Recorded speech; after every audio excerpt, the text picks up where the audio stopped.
అపవాదిని కూడా ఉన్నాడు అని మాత్రం నమ్మాలి.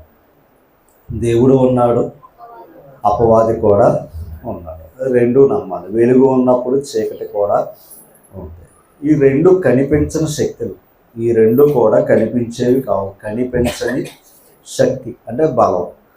అయితే మనం ఆలోచన చేస్తే ముఖ్యంగా లోకానికి విషయం తెలియకపోయినా దేవుని యొక్క వాక్యాన్ని మన చేతిలో ఉన్నప్పుడు మనం తెలుసుకోవలసిన విషయాలు కొన్ని ఉన్నాయి. అందులో ఒకటి ఏంటయ్యా అంటే, దేవుని సభలో అపవాది కూడా ఉన్నట్లు గ్రంథం చెప్తూ ఉంది. అది యోబు గ్రంథంలోకి వెళితే అక్కడ దేవుని ఆలోచన సభ ఉంది. అక్కడ అపవాది కూడా వెళ్ళి యోబు మీద నేర ఆరోపణ చేస్తున్నాడు అన్నమాట. అంటే అపవాదికి ఎక్కడికి వెళ్ళే అవకాశం ఉందయ్యా అంటే పరలోకం కూడా చేరే అవకాశం వారికి ఉందయ్యా అంటే ఇప్పుడు కూడా గుర్తుపెట్టుకోండి, దైవం ఉన్న చోట అపవాది కూడా ఛాయలు ఉంటాయి. అది అంటే వారి యొక్క ప్రభావం ఉంటుందన్నమాట.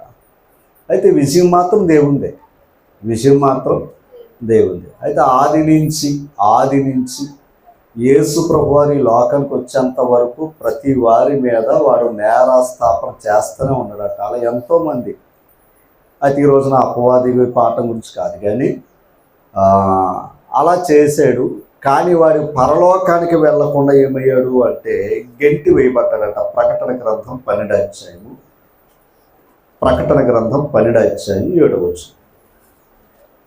అంతటా పరలోకమందు యుద్ధము జరిగిన మిఖాయేలును అతని దూతలను ఆ ఘట సర్పముతో యుద్ధము చేయవలని ఉండగా ఆ ఘట సర్పము దాని దూతలు యుద్ధము చేసిరి గాని గెలవలేకపోయిరి గనుక పరలోకమందు వారికి స్థలం. ఒకప్పుడు వెళ్ళొచ్చు అని వెళ్ళగా వాడు వాడి యొక్క సమూహం అక్కడ యుద్ధం జరిగిందంట. ఆ యుద్ధం జరిగిన తర్వాత ఇప్పుడు పరలోకానికి అపవాదికి ఏం లేదు, చోటు లేదు. కనుక వాడు ఏమయ్యాడు అంటే కిందకి పడద్రోయబడ్డాడంటాడు. 10వ వచనం. మరియు ఒక గొప్ప స్వరము పరలోకమందు ఎలాగో చెప్పుట వింటిని, రాత్రి పగలు మన దేవుని ఎదుట మన సహోదరుల మీద నేరము మోపువాడిన అపవాది అదనమాట. అంటే ఇప్పుడు పరలోకం నుంచి వాడు ఏమయ్యాడు, పడవేయబడ్డాడు. అంటే పరలోకం వీడికి పని ఏంటయ్యా అంటే సహోదరుల మీద ఏం చేయాలి, నేరాలు చూపించాలి. వీడు ఆది నుంచి ఉన్న మనసరే. ఓకేనా. అయితే ఇప్పుడు ఎక్కడి నుంచి గంటి వేయబడ్డాడో ఇప్పుడు 12వ వచనం. అందుచేత పరలోకమా పరలోక నివాసులారా, అంటే పరలోకం చేరే వారికి వీడి ఆటంకం లేదు. దాని అర్థం ఉత్సహించండి. తర్వాత భూమి సముద్రమా నీకు శ్రమ. ఇది చూడాలి, ఇది మన పాయింట్. అపవాది తనకు సమయము కొంచెమే అని తెలుసుకుని బహుక్రోధము గలవాడే మీ యొద్దకు దిగి వచ్చి ఉన్నాడని చెప్పాడు. అది అసలు ఇప్పుడు అపవాదికి సమయం ఎంత, కొంచెం. ఆ కొంచెం సమయం అని వాడు తెలుసుకుని ఇప్పుడు ఎక్కడికి వచ్చాడంట, భూమి మీదకి వచ్చాడట. భూమి మీద ఎందుకు వచ్చాడు, భూమి మీద ఉన్నప్పుడు యేసు ప్రభువారు భూమి మీద ఉన్నప్పుడు మనసు పెట్టాలి. యేసు ప్రభువారు భూమి మీదకి వచ్చినప్పుడు అపవాది కూడా భూమి మీద ఉన్నప్పుడు ఈ ఈ లోక రాజ్యాలన్నీ నాయే, నాకు నమస్కారం చేస్తే నీకు ఈ రాజ్యాలన్నీ అప్పగిస్తాను అని చెప్పాడు. గుర్తుంది కదా. అంటే ఇప్పుడు ఈ భూమి అంతా ఎవరిదే, అపవాదే. మనం మనసు పెట్టాలి. అంటే విచిత్రం ఏంటంటే అపవాది అది నాకు ఎవడైతే మొరుకుతానో వాడికి నేను ఇస్తానని చెప్పింది. అపవాదిని ప్రేరేపించేవాడు కూడా అపవాది సహాయం చేస్తుందట. అయితే మనతో యేసు ప్రభు వారు ఏమన్నారంటే నీకు నమస్కారం చేయవలసిన పని నాకు లేదు అని. అంటే అప్పుడు యేసు ప్రభు వారు భూమి మీదకి వచ్చాడు. అపవాది కూడా భూమి మీద ఉండి ఏం చేస్తున్నాడు, ప్రభుని ఏం చేస్తున్నాడు, ప్రేరేపిస్తున్నాడు. కానీ ప్రభు అపవాది యొక్క ప్రేరేపణకి రైట్. మరలా ఈడ పరలోకం వెళ్ళే అవకాశం లేదట. ఎవరు, అపవాది. ఇప్పుడు ఎక్కడున్నాడు అతడు, భూమి మీద ఉన్నాడు. భూమి మీద ఇప్పుడు ఎవరి కోసం ఉన్నాడో తెలుసా, లోకమంతా నాదే అన్నాడు యేసు ప్రభుతో.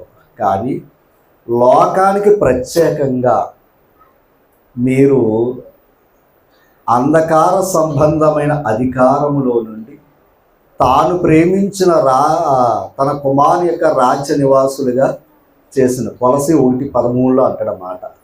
అంటే దేవుడు ఏం చేశాడయ్యా అంటే అపవాది యొక్క చెరలోంచి కొందరిని ఏం చేశాడు, తన కుమారుని యొక్క రాజ్య నివాసులుగా చేశాడు. ఆ రాజ్యమే ఆయన సంఘం. ఆ సంఘమే భూమి మీద ఉందట. ఓకేనా? ఆ రాజ్యమే ఆయన సంఘం. ఆ సంఘం ఎక్కడుంది? ఇప్పుడు ఆడి కోపం అంతా ఎవరి మీద ఉందో తెలుసా? లోకం మీద కాదు. ఎందుకంటే సంఘంలో ఉన్నవాడు పరలోకం చేరే అవకాశం ఉంది. ఇప్పుడు ఆడి కోపం అంతా సంఘం మీద ఉంటుందట. కనుక ఎవని మృంగుదున అని వాడు ఏం చేస్తున్నాడో ఇక్కడ మనం ఆలోచన చేస్తే ఎక్కడ దేవుని మాట ఉంటుందో అక్కడ అపవాదం ఉంటుంది.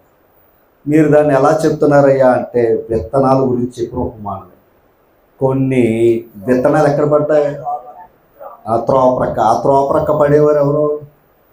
దుష్టుడు వచ్చి ఆ విత్తనాన్ని ఏం చేశాడు అంటే విత్తనంతో పని ఏంటాడికి వాక్యం మనలో ఫలించకుండా వాడు ఆటంకపరచగలడు. అది మీరెంతో ప్రయాసపడి వచ్చారు, మీరెంతో ప్రయాసపడి ఇక్కడికి వచ్చారు, కానీ వాక్యాన్ని కూడా మీ మనసులోకి వెళ్ళకుండా వాడు ఏం చేయగలడో తెలుసా?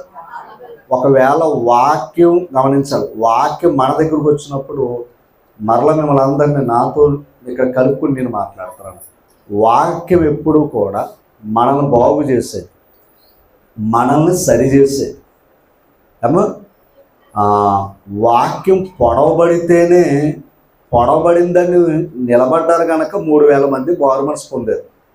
వాక్యం ఏమవుతుంది? పొడుచుకుంటుంది. ఆ పొడుచుకున్నప్పుడు నిజమే నా కోసం డాక్టర్ గారు పొడిచాడు అని నువ్వు డాక్టర్ గారితో చెప్పినట్టు చేస్తే ఆరోగ్యం. అలాగే వాక్యం కూడా మనల్ని అందరినీ కూడా చెప్తున్నా సుమా, అందరినీ వాక్యం ఏం చేస్తుందంటే మన హృదయాల్లో ఉన్న చెడు అంతా కడిగింది.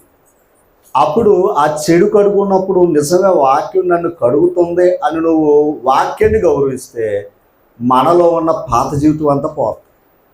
అలా కడుక్కోకుండా వాక్యం నా కోసమే అని నువ్వు నా అనే పదం తీసుకున్నావు అనుకోండి, అప్పుడు అపవాదం వచ్చి ఏం చేసాడు? వస్తున్నానే అది అంటే ఒక విధంగా చెప్పి ఎక్కడికి వచ్చినా కూడా అపవాదం ఏం చేయొచ్చు.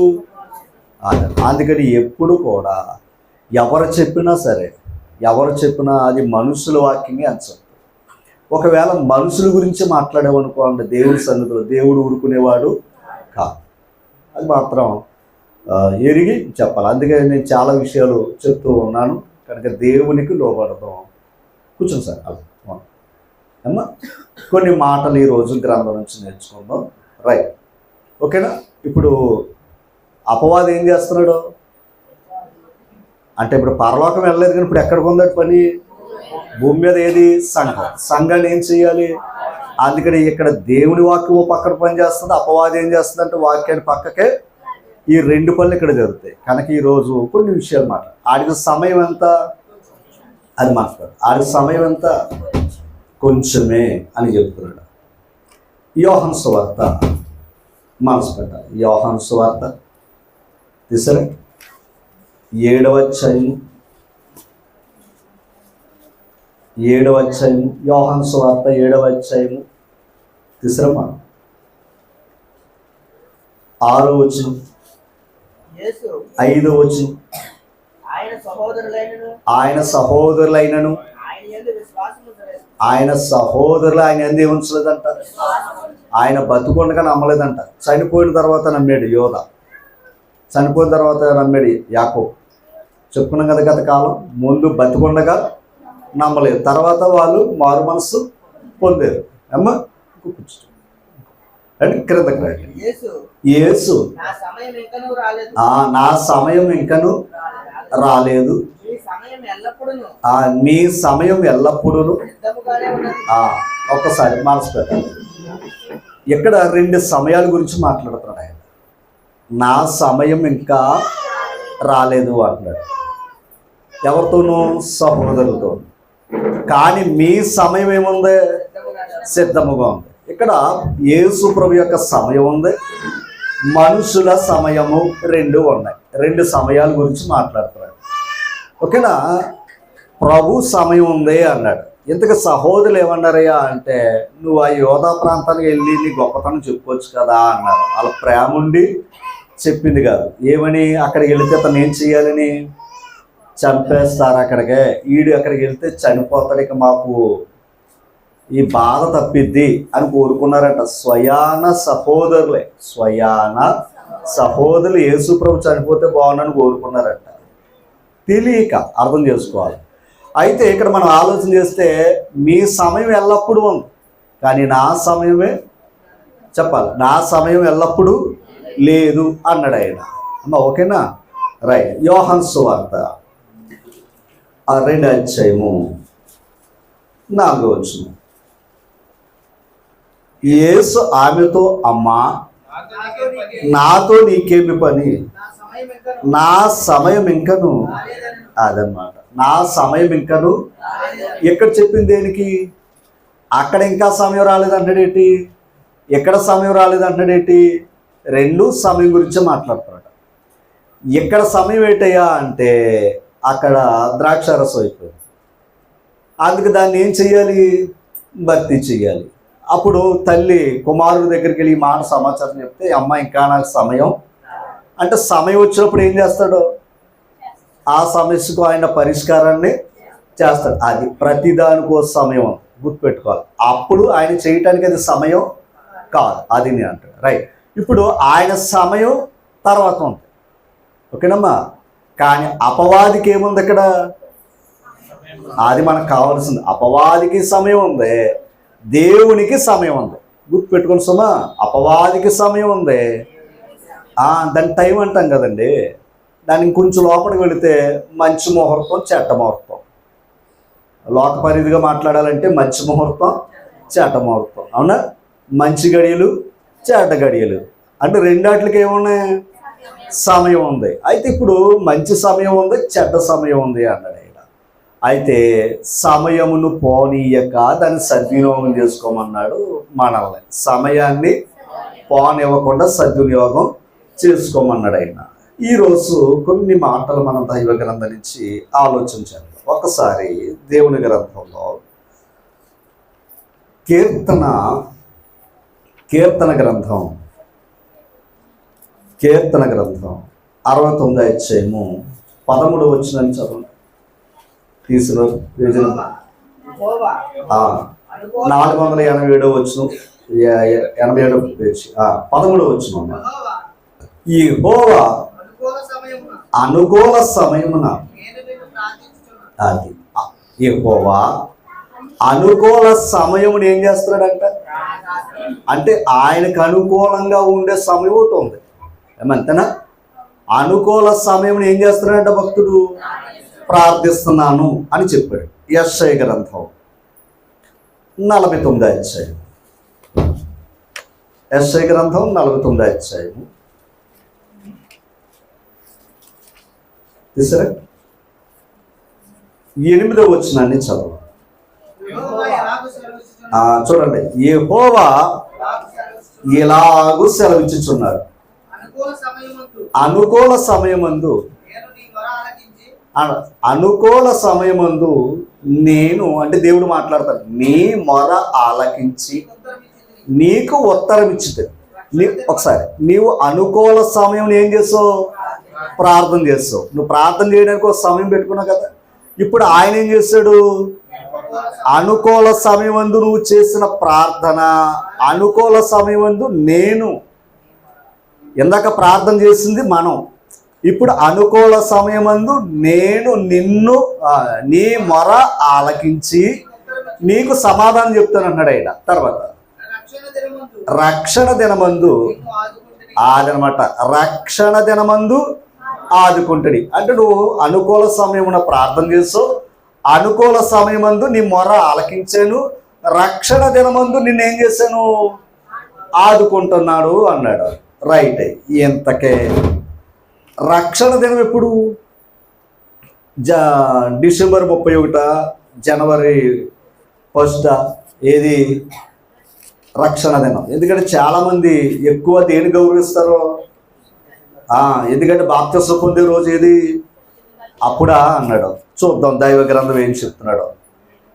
కొరింథీ 2వ పత్రిక 6వ అధ్యాయము 2వ వచనం 162వ పేజీ. ఒక్కసారి అండి, మీరు ఎప్పుడు కూడా అమ్మా వెనకాల వచ్చుని కూడా కొంత ఆలోచించుకోండి, తీసి సిద్ధంగా ఉండండి. ఓకేనా? 2వ వచనం అమ్మా. అనుకూల సమయమందు నీ మొర.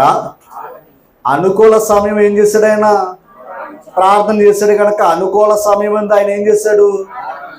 ఆ మొర ఆలకించాడట, చేరింది అంటే ప్రార్థన అక్కడికే చేరింది, ఆలకించాడంట దేవుడు. తర్వాత చూడండి, రక్షణ దినమందు అంటే రక్షణ దినమందు నేను ఖచ్చితంగా ఆదుకుంటాను అన్నాడు ఆయన.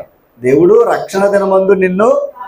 ఇప్పుడు ఆ రక్షణ దినం ఏ రోజు అని ఇందాక మనం ఒక ప్రశ్న వేసుకున్నాం, కానీ ఏ రోజు అన్నది మనకు తెలియదు. ఆయన ఏం చెప్తున్నాడు చూద్దాం. ఇదిగో ఇదిగో ఇప్పుడే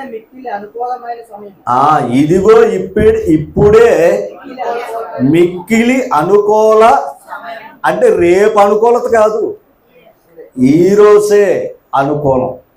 అని ఇప్పుడు ప్రార్థన ఎప్పుడు చెయ్యాలి? రేపు చేయకూడదు, ఈ రోజే చెయ్యాలి. దేవుడు ఇవాళ చేసిన దానికి రేపు సమాధానం పంపుతారంటే, బిడ్డ ఆకలి వేస్తుంది భోజనం పెట్టు అందే, రేపు పెడతానమ్మంటే ఎలా ఉంటుంది? చెప్పాలి. మన అవసరం ఉండే కదా మనం ప్రార్థన చేస్తాం. అలాగే మన అవసరతలు తీర్చాలంటే దేవుడు కూడా ఎప్పుడు చేయాలి? నువ్వు అడిగినప్పుడు ఏం చెయ్యాలి? ఉత్తరము ఇవ్వాలి. అమ్మా తర్వాత మాట చదవండి. ఇదిగో ఏమని చెప్తున్నాడు ఆయన? ఇదిగో ఇదే రక్షణ దినము. చదవండి. ఎందుకంటే రక్షణ దినం ఎప్పుడు అమ్మా? ఇప్పుడే. అర్థమైందండి? రేపు మాత్రం కాదు. ఎందుకంటే రేపు ఏమి సంభవించను మనకి అది. వాయిదాలు ఎప్పుడు వేసుకోకూడదు. ఎక్కడికే మన జీవితాలు దేవుని దగ్గర ఎప్పుడు వాయిదాలు వేసుకోకూడదు. ఏమో ఏ సమయం ఏమవుతుందో తెలీదు. 3వ అధ్యాయం ఎబ్రీ పత్రిక 3వ అధ్యాయం చూసారా? 201వ పేజీ 13వ పేజీ నెంబర్.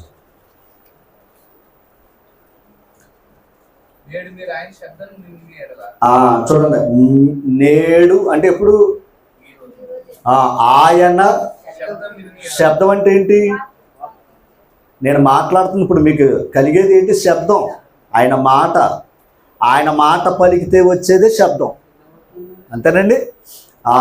3వ అధ్యాయము 13వ వచనం అండి. ఎబ్రీ పత్రిక 3వ అధ్యాయం 13వ వచనం. అమ్మ ఓకేనా? అమ్మ నేడు మీరు ఆయన అంటే ఇప్పుడు వినాలి, నేడే వినాలి. అమ్మ ఆ తర్వాత ఆ కోపం పుట్టించినప్పటి వలె మీ హృదయములను ఏం చేసుకోవద్దు అన్నాడు ఆయన. ఆ కఠిన పరచుకొనకుడి. ఒకసారి అంటే నేను ఇందాక అదే చెప్పాను, ఇది నాకు సంబంధించింది కాదనకూడదు. మనం అలా కాదనుకుంటే ఏమవుతుందంటే మన హృదయాన్ని ఏం చేసుకున్నట్టు కఠినపరుచుకుంటాం. అప్పుడు కీడులో పడతాం, దేవుని కోపం తెచ్చుకుంటాం. అమ్మ తర్వాత అర్థమైందా మీకు? ఇక్కడ పాపం వల్ల కలుగు భ్రమచేత మీలో ఎవడను కఠినపరచబడకుండానట్లు నేడు అనబడు సమయం ఉండగానే. అర్థమైందండి? అనుకూల సమయం ఏది? నువ్వు అనుకూల సమయం చేసే ప్రార్థన ఏది? నేడే. అమ్మ దేవుడు ఎప్పుడు ఆదుకుంటాడో? నేడే. ఓకేనా? ఇప్పుడు అందుకే నేడే అను సమయం ఉండగానే, అది నేడు ఉంది. ఈ రోజు చేస్తే అవసరమైతే నీకు దేవుడు ఇచ్చిన ప్రతి దినమందును ఒకరినొకడు అదనమాట. ఒకవేళ ఇంకా దేవుడు రోజులు ఇస్తే, ఇంకా దేవుడు మనకు రోజులు ఇస్తే ప్రతి దినం కూడా ఏం చెయ్యాలి అంటే ఇప్పుడు నేడే అనే మాట మనకు ఎలాగైతే ఈరోజు ఆయన శబ్దం విని మనకు బుద్ధి నేర్పుతున్నాడో, ఒకవేళ రేపు కాను ఉందనుకోండి, రేపు కూడా నేడే. అంటే రేపు కూడా నువ్వు ప్రార్థన చేయొచ్చు, రేపు కూడా దేవుడు ఆయన నీ ప్రార్థన ఆలకిస్తాడు. ఆలకించి ఆ రక్షణ దినాన్ని ఏం చేస్తాడైనా నేను ఆదుకుంటాడు అదనమాట. అంటే ప్రతిరోజు అనుకూల సమయమే అమ్మ, ప్రతిరోజు అనుకూల సమయమే. ప్రతిరోజు రక్షణ దినమే. ఓకేనా? అందుకని ప్రార్థనే కదా మనం ఎప్పుడూ చేద్దామని మాత్రం అనుకోకూడదు. ఓకేనా? ప్రార్థన ఆలకించే దేవుడు మనతో ఉన్నాడు. దిన వృత్తాంతాలు మొదటి గ్రంథం 29వ అధ్యాయం. దిన వృత్తాంతాలు మొదటి గ్రంథం 29వ అధ్యాయం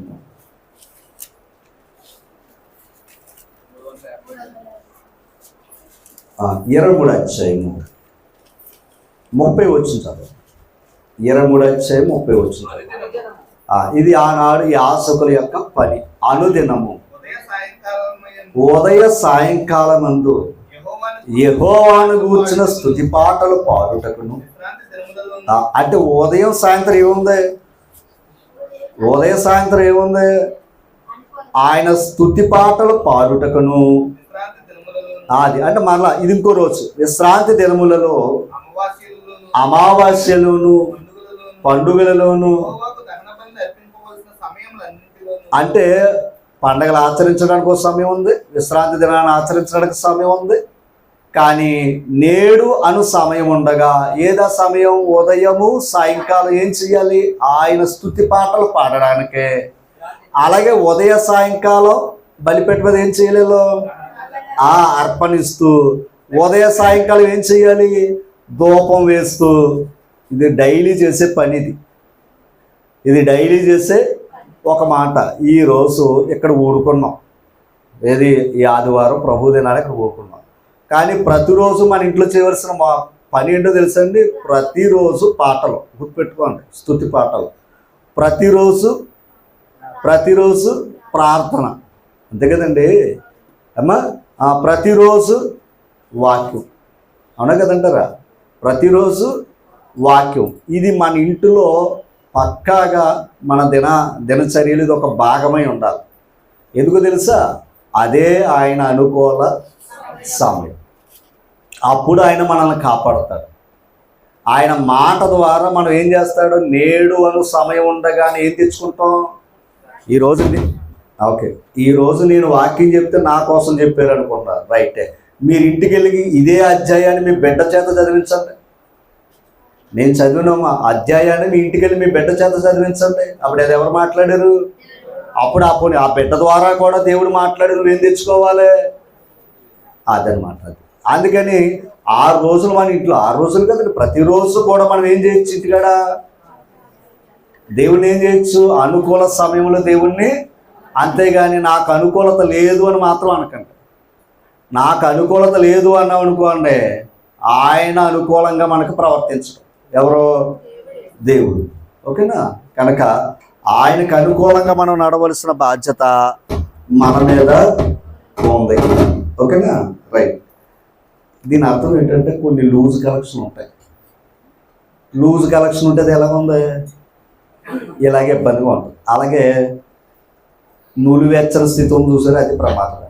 ఉంటే చల్లగానైనా ఉండు, అంటే ఆగిపోయినా పర్లేదు, లేదా పని చేసినా పర్లేదు. ఎలా పని చేస్తుంది అనుకోండి, ఎలా ఉంటుంది అసలు అదనమాట. మనం కూడా దేవుని దగ్గర ఉంటే ఎలాగైనా ఉండు, లేకపోతే లోపలికైనా వెళ్ళిపో అన్నాడు ఆయన. అన్నాడా లేదా? అంతేగాని 2 వైపులో ఉన్నాం అనుకో, మనం నలిగిపోతాం. మన కోపం అంతా దేని మీద చూపించేద్దాం అనిపిస్తుంది? వస్తువు మీద ఉంది. అలాగే మనం 2 వైపులుగా ఉండటం కూడా దేవునికి ఇష్టమైనది. 2 తలంపులతో దేవుని దగ్గర భక్తి చేసేది ఎప్పుడు వర్ధనం. ఓకేనా? రైట్. ఇంకొన్ని మాటలు దైవ గ్రంథం నుంచి మనం ఆలోచిద్దాం. నేడే రైట్. ఇప్పుడు ప్రసంగి గ్రంథంలోకి ఒకసారి వెళ్దాం. ప్రసంగి గ్రంథంలోకి ఒకసారి వెళ్దాం. ప్రసంగి గ్రంథం 3వ అధ్యాయం. ప్రసంగి గ్రంథం 3వ అధ్యాయం మనందరూ తెలిసిందే. అక్కడ ఏమంటాడంటే మొదటి వచనంలో ప్రతి దానికి ఏముందంట? ప్రతి దానికి ఒక టైం ఉంది. దేవుడు ఎంతగా టైం పెట్టినోడే దేవుడు అమ్మా. ఆయన టైం పెట్టిందే దేవుడు. ప్రతిదానికి ఒక సమయం కలదు అన్నాడు. సరే, అందుకే కాలములు సమయాలు ఎవరి చేతిలో ఉన్నాయి? అది అవసరమైతే కాలాలు సమయాలు కూడా మార్చగలడంట ఆయన. ఎవరో? దేవుడు. అలా మార్చిన సందర్భాలు కూడా ఉన్నాయి. సూర్యుడా ఆగు అన్నాడు, చంద్రుడా ఆగిపో అన్నాడు. అంటే ఒక రోజు ఆగిపోయారు అంటే ఆపడా లేదా? దేవుడు ఆపగలడు అనమాట. ఓకే. అయితే ఇక్కడ ప్రతిదానికి సమయం కలదు అని, ప్రతి ప్రయత్నానికి సమయం ఉందని చెప్పి ఒకసారి 16 వచనం చదువుదాం. 16 వచనం అది చూడండి, ఇక్కడ మనసు పెట్టండి. మరియు లోకమునందు విమర్శ స్థానమున దుర్మార్గత జరుగుటయు, న్యాయం ఉండవలసిన స్థానమున దుర్మార్గత జరుగుటయు నాకు కనపడదు. ఇంతకేంటంటే న్యాయం ఉన్న చోట దుర్మార్గం నడుస్తుందంట, న్యాయం ఉన్న చోట దుర్మార్గం నడుస్తుందంట. ఇది చూసాడంట ప్రసంగి ఆ మాట చెప్తున్నాడు. తర్వాత ప్రతి ప్రయత్నమునకు ప్రతి క్రియకును అండర్లైన్ చేసి, అంటే న్యాయం ఉండవలసిన చోట ఏముంది? దుర్మార్గం ఉంది. ఇప్పుడు ఆ దుర్మార్గం చూసిన మనకేమనిపిస్తుంది? దేవుడు లేడా అని అంటాం మనం. అక్కడ తప్పు జరుగుతున్నప్పుడు మనం వేసే ప్రశ్న ఏంటి? దేవుడు లేడా అని అంటాం, అంతే కదా. నింద ఎవరి మీద వేస్తాం? కానీ ఆయన ఏమన్నాడంటే ప్రతిదానికి సమయం ఉందిరా అన్నాడు ఆయన. తల్లిగా ఏమంది ప్రభుని వెళ్ళా పని చూడరా అంటే అప్పుడు ఆయన ఏమన్నాడు? అమ్మ నా సమయం ఇంకా రాలేదు. కానీ లోకానికి ఒక సమయం ఉంది, అపవాదికి సమయం ఉంది. ఇంతకాడికి ఆడ విచిత్రం చూడండి, ఆడు కొంచెం సమయాన్ని ఎక్కువ వినియోగించుకుంటున్నాడు ఆడు, అంతేనా? కొంచెం సమయం అంటే ఆడు ఏం చేస్తున్నాడు? ఇంకా మనకి టైం లేదు, ఏం చేయాలనుకున్నాడు? సర్వలోకాన్ని మోసం చెయ్యాలి అని వాడు ప్రయత్నం చేస్తున్నాడు, ఓకేనా? అయితే ఇప్పుడు ఆడు ఏం చేస్తున్నాడు? మనుషుల మనసులోకి వెళ్తున్నాడు. ఎవరు? అపవాది. వెళ్ళాడు కనుక న్యాయం ఉండవలసిన చోట దుర్మార్గం ఉంది, న్యాయం ఉండవలసిన చోట ఏది ఉంది? దుర్మార్గం ఉంది. ఎందుకయ్యా అంటే వీడు దూరాడు కనుక అక్కడ. ఎవరు? మనకు ఆడు దూరాడు అనిపించదు, ఈడు తప్పు చేస్తున్నట్టుగా కనబడుతుంది. ఎవరికి? మనకే. మనసు పెట్టాలి. ఈ కొన్ని విషయాలు వెళ్దాం అమ్మా. ఆ తర్వాత మాట చదవండి. ప్రతి క్రియకు తగిన సమయం ఉందని నీతిమంతులకును దుర్మార్గులకును దేవుడే తీర్పు. అంటే నీతిమంతులకు దుర్మార్గులకు తీర్పు తీర్చేది ఎవరో అని ఆయన తెలుసుకున్నాడంట. మరొక మాట మీకు చూపిస్తాను. ప్రసంగి గ్రంథం 8వ అధ్యాయం. ప్రసంగి గ్రంథం 8వ అధ్యాయం తీసారా? 5వ వచనం నుంచి చదవండి. చూడండి, ధర్మమును ఆచరించు వారికి ఏంటండి ఇప్పుడు చెప్పాలి. ధర్మాన్ని ఆచరించే వారికంట కీడేమి అది. అంటే ధర్మము ఆచరించువానికి కీడు కలగదు, దేవుని చోత వచ్చే శిక్ష కలగదంట. ఎవరికే? ధర్మాన్ని ఆచరిస్తే. చూద్దాం, కిందకి రండి. చూడండి, సమయము వచ్చుననియు న్యాయము జరుగుననియు జ్ఞానులు మనస్సును తెలుసుకుందరు. చాలా విలువైన మాట. ఇందాక దుర్మార్గం ఉన్న చోట ఏముంది? న్యాయం ఉన్న చోట ఏముంది? దుర్మార్గం ఉంది అని కంగారు పడుతున్నారు ప్రజలు. ఆయన ఏమన్నాడు? సమయం ఉందిరా అని చెప్పాడు ఇందాక. ఏది? ప్రసంగిలు 3వ అధ్యాయంలో. మనం ఎక్కడేమన్నాడయ్యా అంటే ధర్మము ఆచరించు వానికి ఏం కలగదో మనసులో పెట్టుకోవాలి. ఇది మన జీవితానికి కావలసిన ముఖ్యమైన మూలమైన మాట, ఓకేనా? ఒక్కసారి చదవండి. ధర్మమును ఆచరించు వానికి కీడు ఏమీ సంభవించదు, సమయము వచ్చునని. అంటే ప్రజెంట్ ఎలా కనబడుతుంది? కదండి, కీడు సమయం వెంటాడుతుంది, అంతే కదమ్మా. ఏ సమయం వెంటాడుతుంది? కీడు. అదే చీకటి సమయం వెంటాడుతుంది. అదే ప్రభు అన్నాడు కదా, మీ సమయం ఎల్లప్పుడు మీ చేతిలో ఉందిరా, నా సమయం ఇంకా. అది ఒక పాయింట్ అర్థమైంది. అలాగే ముందు ఏం జరుగుతుంది?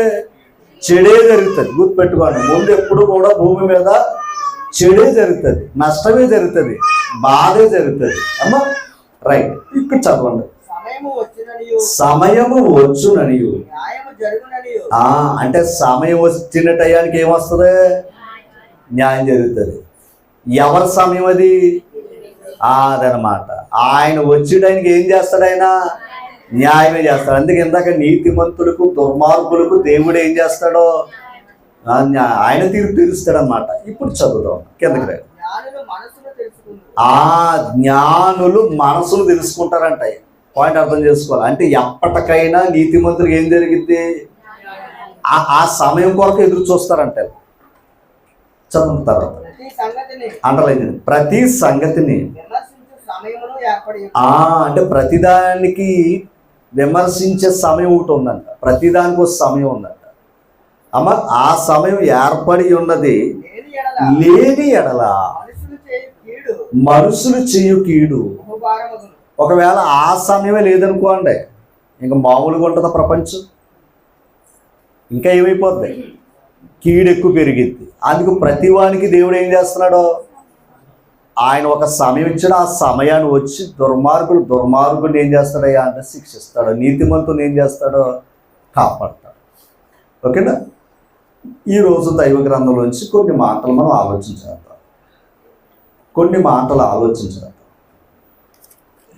ఎస్తేరు గ్రంథంలోకి మనం వెళ్దాం. ఎస్తేరు గ్రంథం 4వ అధ్యాయము 14వ వచనం తీసరా? రైట్. నీవు ఈ సమయమందు ఎవరితో మాట్లాడుతున్నారు? మొర్దెకై ఎస్తేరు గారితో మాట్లాడుతున్నాడు. ఎస్తేరు గారితో మాట్లాడుతున్నాడు. అమ్మ ఏమని మాట్లాడుతున్నాడు? నీవు ఈ సమయమందు ఏమియో మాటలాడక మౌనముగా ఉన్న ఎడల యూదులకు సహాయము విడుదలయు మరి ఒక్క దిక్కు నుండి వస్తుంది అన్నాడు ఆయన. ఎవరు? మొర్దెకై. ఎవరితోనూ? ఎంతకేంటయ్యా అంటే నువ్వు మాట్లాడాలి. నువ్వు అంతకుముందు మాట్లాడకపోయినా పర్లేదు, కానీ ఇప్పుడు ఏం చెయ్యాలి? నువ్వు మాట్లాడాలి. అంటే నువ్వు మాట్లాడే సమయం వచ్చింది. పాయింట్ అర్థం చేసుకో. నువ్వు మాట్లాడే సమయం వచ్చింది. ఓకేనా? నువ్వు మాట్లాడే సమయం వచ్చింది కనుక నువ్వు వెళ్ళి మాట్లాడాలి. నువ్వు మాట్లాడటం వల్ల యూదులకి ఏం కలిగిద్ది? సహాయం, రక్షణ కలిగిద్ది. నువ్వు మాట్లాడకపోతే ఏమవుతుంది? కానీ నువ్వు మాట్లాడకపోయినా ఇలా సహాయం ఇంకో దిక్కు నుండి వస్తుంది. అంటే ఇంకొకరి ద్వారా అయినా ఆ సహాయాన్ని వీళ్ళు పొందుకుంటారు అని ఆ మాట అంటాడని అక్కడ చూడండి. నీవును నీ తండ్రి ఇంటి వారును నశించదు. అమ్మ నువ్వు మాట్లాడకుండా ఉన్నావు అనుకోండి, ఏమవుతుంది? నీవును నీ తండ్రి ఇంటి వారు కూడా ఏమైపోతారో. ఆ తర్వాత నీవు ఏ సమయమును బట్టి అది ఎంతకేడో తెలుసా? కీడు వచ్చే యూదులకు కీడు కలిగే సమయం ఒకటి వచ్చిందంట. ఎంతకి దేవుడు మొర్దెకై ద్వారా చెప్తున్న మాట ఏంటయ్యా అంటే, ఒక కీడు కలిగే సమయం వస్తుంది తల్లి, అందుకు నువ్వు రాణిగా ఎందుకు అయ్యావయ్యా అంటే ఆ కీడు నుండి తప్పించటానికి ఈ సమయం కొరకు నువ్వు వచ్చావు. అర్థమైందా మీకు ఏదన్నా? అంటే ఈవిడ ఎందుకు వచ్చిందయ్యా అంటే ఆ కీడు కలిగే సమయం నువ్వు తప్పించటానికే దేవుడు ఈ సమయం వరకు నిన్ను ఇక్కడికే పంపాడు అని చెప్తుంది. పాయింట్ అర్థమైందా మీకు? రైట్. ఇప్పుడు అని అక్కడ అంటాడు, ఈ సమయమును బట్టి రాజ్యమునకు వచ్చితివేమో ఆలోచించుకోమని చెప్పాడట. ఎవరో? మొర్దెకై. ఎస్తేరు గ్రంథం మీరు ఎవరైనా చదివినా ఒక్కసారి చదివితే అనేక సార్లు చదవాలనిపిస్తుంది. ఏది? ఎందుకు అంటే ప్రసంగి గ్రంథంలో చదువుకున్నట్లుగా అవన్నీ ఇక్కడ ఉంటాయి ఎక్కువ. ఏది? న్యాయం ఉండవలసిన చోట ఏముంది? అలాగే ఆ దుర్మార్గుడు ఎవరో కాదు, హామాన్ ఏం చేయాలనుకున్నాడు? ఆయన అధికారి, న్యాయం తీర్చాలి ఆయన. కానీ యోధా జాతిని అంతా ఏం చేయాలనుకున్నాడు? ఆయన ఒక మనిషిని బట్టి మొత్తం జాతిని తీసేయాలనుకున్నాడట. ఎంత తెలివైనడండి! తప్పు చేసింది ఎవరో? ఒకడు. అతన్ని ఏదో శిక్షించిన ఒక అందం. మొత్తం అతని వెనకాల ఉన్న వాళ్ళందరినీ కూడా ఏం చేయాలంట? అదే అపవాది యొక్క ఆలోచన. ఓకేనా? దాని సమయం ఉందా లేదా? ఇందాక చెప్పాను. ఇప్పుడు ఆడు ఈడులో దూరాడు. ఎవరిలో?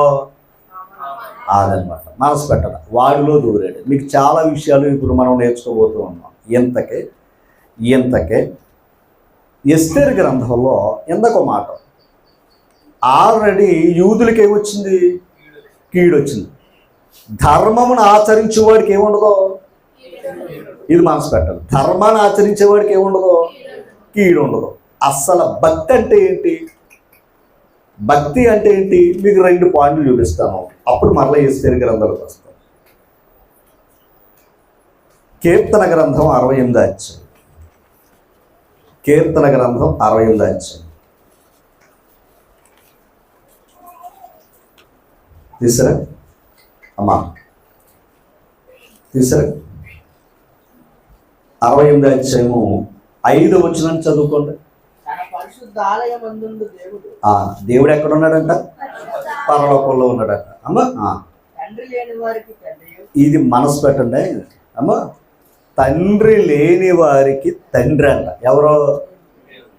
అంతేగాని ఎక్కడైతే నువ్వు అనాథమేమో కానీ నీకు తండ్రి లేకపోతే నీకు తండ్రి ఉన్నాడంట. ఎవరైనా ఆ తండ్రి, దేవుడే తండ్రి అంట. ఎంత ధైర్యం ఉందట మాట. మాకదే ధైర్యం, మాకదే ధైర్యం. ఏది? మా నాన్నగారు లేకపోతే మాకు ఇంకొక కాదు, మా నాన్నకి తండ్రే మాకు తండ్రే. ఓకేనా? ఇంకా చెప్పాలంటే మా అమ్మగారు కూడా తండ్రి. ఆ తండ్రి అయిన వాడు మాకేమై ఉన్నాడట? మామూలుగా ఉంటుందా మా పక్షాన? ఇది నేనే కాదు, తండ్రి లేని వారి ప్రతివానికి కూడా దేవుడే తండ్రి. ఓకేనా? తండ్రి లేని ప్రతివాడికి కూడా ఎవరంటామా? దేవుడే తండ్రి. ఓకేనా? తర్వాత మార్చండి, ఈ మార్చండి. విధవరాండ్రకు అదే అంటే ఇప్పుడు పాయింట్ అర్థం. ఇప్పుడు ఆవిడికి న్యాయం తీర్చేది ఎవరు? దేవుడే తీరుస్తాడంట. అందుకే ఆవిడ జోలికి అస్సలు వెళ్ళకూడదు. ఎవరి జోలికి? భర్త లేని ఆ తల్లిదండ్రుల జోలికి ఎవరు వెళ్ళినా ఊరుకోడండి దేవుడు. ఎవరి జోలికి వెళ్ళినా చూస్తాడు, ఇంకా టైం ఇస్తాడేమో కానీ వీళ్ళ జోలికి వెళ్తే అస్సలు ఊరుకోడు. ఎవరో? ఎందుకంటే ఆయన చెప్పిన మాట, నా మాట మీ మాట కాదు, అది ఎవరి మాట? అది ఆ మాట చూడండి. ఓకేనా? ఆ తర్వాత మరొకసారి అదే తన పరిశుద్ధాలయమందు దేవుడు తండ్రి లేని వారికి తండ్రియు విధవరాండ్రికి ఏమై ఉన్నాడు? రైట్. ఇది పాత నిబంధన. క్రొత్త నిబంధన యాకోబు పత్రిక 1వ అధ్యాయం 27వ వచనం చదవండి. యాకోబు పత్రిక 1వ అధ్యాయం 27వ వచనం. చూసుకోండి.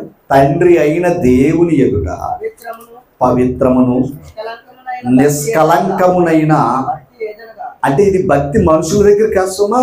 దేవుని ఎదుట ఆ కలంకం లేని భక్తి ఏదన్నా ఉంది అంటే చెప్పాడు చూడండి.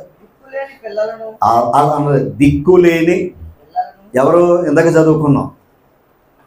దిక్కులేని వాడికి ఎవరు దిక్కు? దేవుడే దిక్కు. అలా దిక్కులేని పిల్లలను, ఆ విధవరాండ్రను వారి ఇబ్బందులో పరామర్శించుటయే.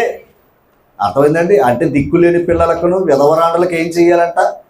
వారి ఇబ్బందులు ఏం చేయాలంట? పరామర్శించుటే. అంటే వారిని ఆదుకోవటమే భక్తి అంటే. మొదట భక్తికి మూలం అది. తర్వాత మాట అంటే అది చేస్తే సరిపోదు. రెండోది ఏంటో తెలుసు? ఇహలోక మాలిన్యము. తెలుసు కదా ఇహలోక మాలిన్యం ఏంటో తెలుసా? ఆ పాపానికి వెళ్లకుండా నువ్వు జాగ్రత్త పడాలి. ఓకేనా? అంటే భక్తి ఏంటయ్యా అంటే మానవత్వం చూపించాలి, రెండవది పాపం అంటించుకోకుండా ఉండాలి. ఈ రెండు చేయమన్నాడు ఎవరో? దేవుడు. ఈ రెండు చేస్తే దేవునికి ఇష్టమైన భక్తి. అమ్మ ఓకేనా? ఇది క్రొత్త నిబంధన కూడా చెప్పాడా లేదా? చెప్పాడు. అయితే నిర్గమకాండం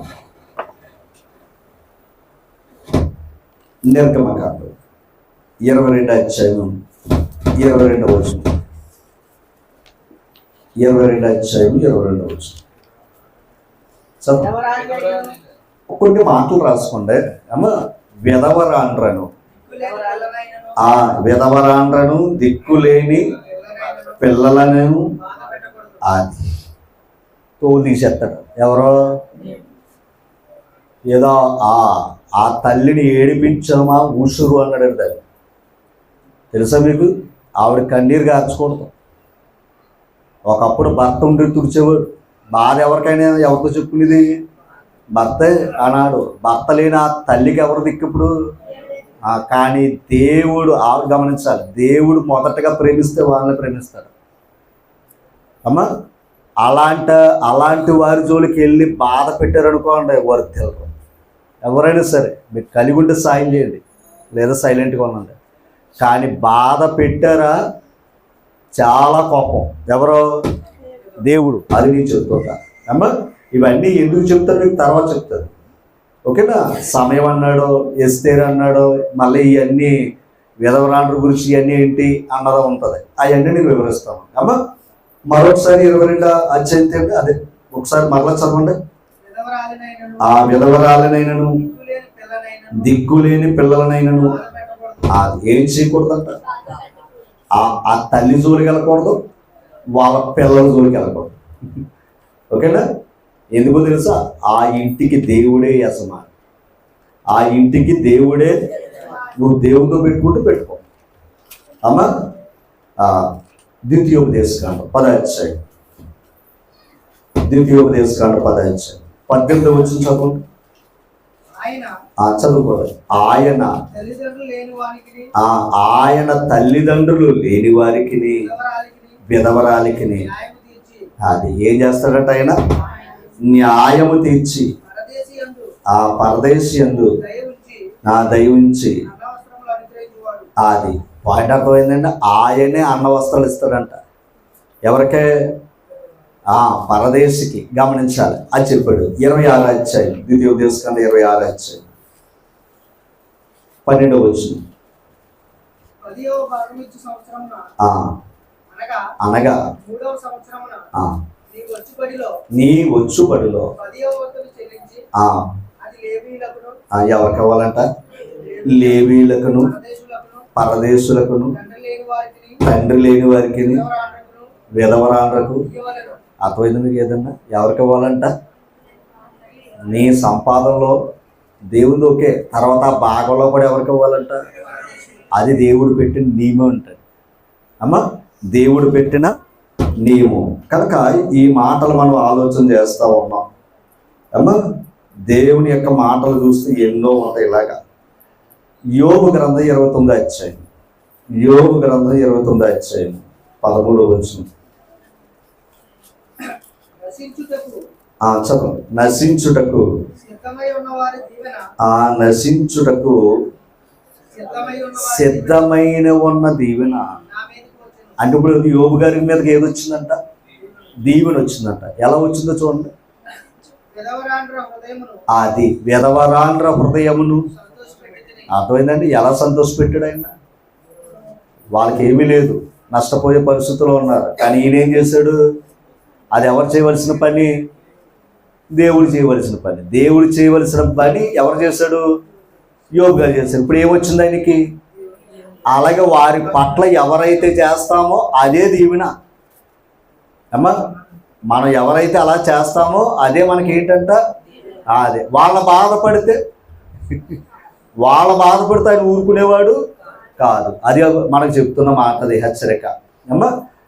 ఒక్క మాట నేను ఇంకా జకర్యా గ్రంథంలో కూడా వెళ్దాం. 7వ అధ్యాయం 10వ వచనం. విధవరాండ్రను తండ్రి లేని వారికి పరదేశులను దరిద్రులను. అది ఏం చేయకూడదు అన్నాడు. ఎన్నిసార్లు ఎందుకు రాయించాడంటారు? ఎన్నిసార్లు ఆయన ఎందుకు రాయించాడంటారు? అసలు వాళ్ళ జోలికి ఇది ఆజ్ఞ అమ్మా, ఇది ఆజ్ఞ. ఇవన్నీ చెప్పాడు ఈయన. ఎవరో? దేవుడు. ఓకేనా? ఇప్పుడు ధర్మం, వీళ్ళకి ఎవరికైతే సహాయం చేస్తామో అది ఏంటో తెలుసా? ధర్మము అన్నాడు. ఇప్పుడు ఎస్తేరు గ్రంథం దగ్గర, ఎస్తేరు గ్రంథం దగ్గర 2వ అధ్యాయం దగ్గరికి రండి. 7వ వచనాన్ని చదువుదాం. ఓకే, ఇప్పుడు నేను అందరికీ అమ్మ. ఓకేనా? అపవాదికి సమయం ఉంది, దేవునికి సమయం ఉంది. దుర్మార్గం, న్యాయం ఉండవలసిన చోట దుర్మార్గం ఉంది. కానీ దేవుడు ఏమన్నాడంటే ప్రతిదానికి ఒక సమయం. కానీ ధర్మం ఆచరించేవాడికి ఏముండదు? కీడు సంభవించదు. దానికి ఒక సమయం ఉంది. అప్పటి వరకు ఏం చేయాలి?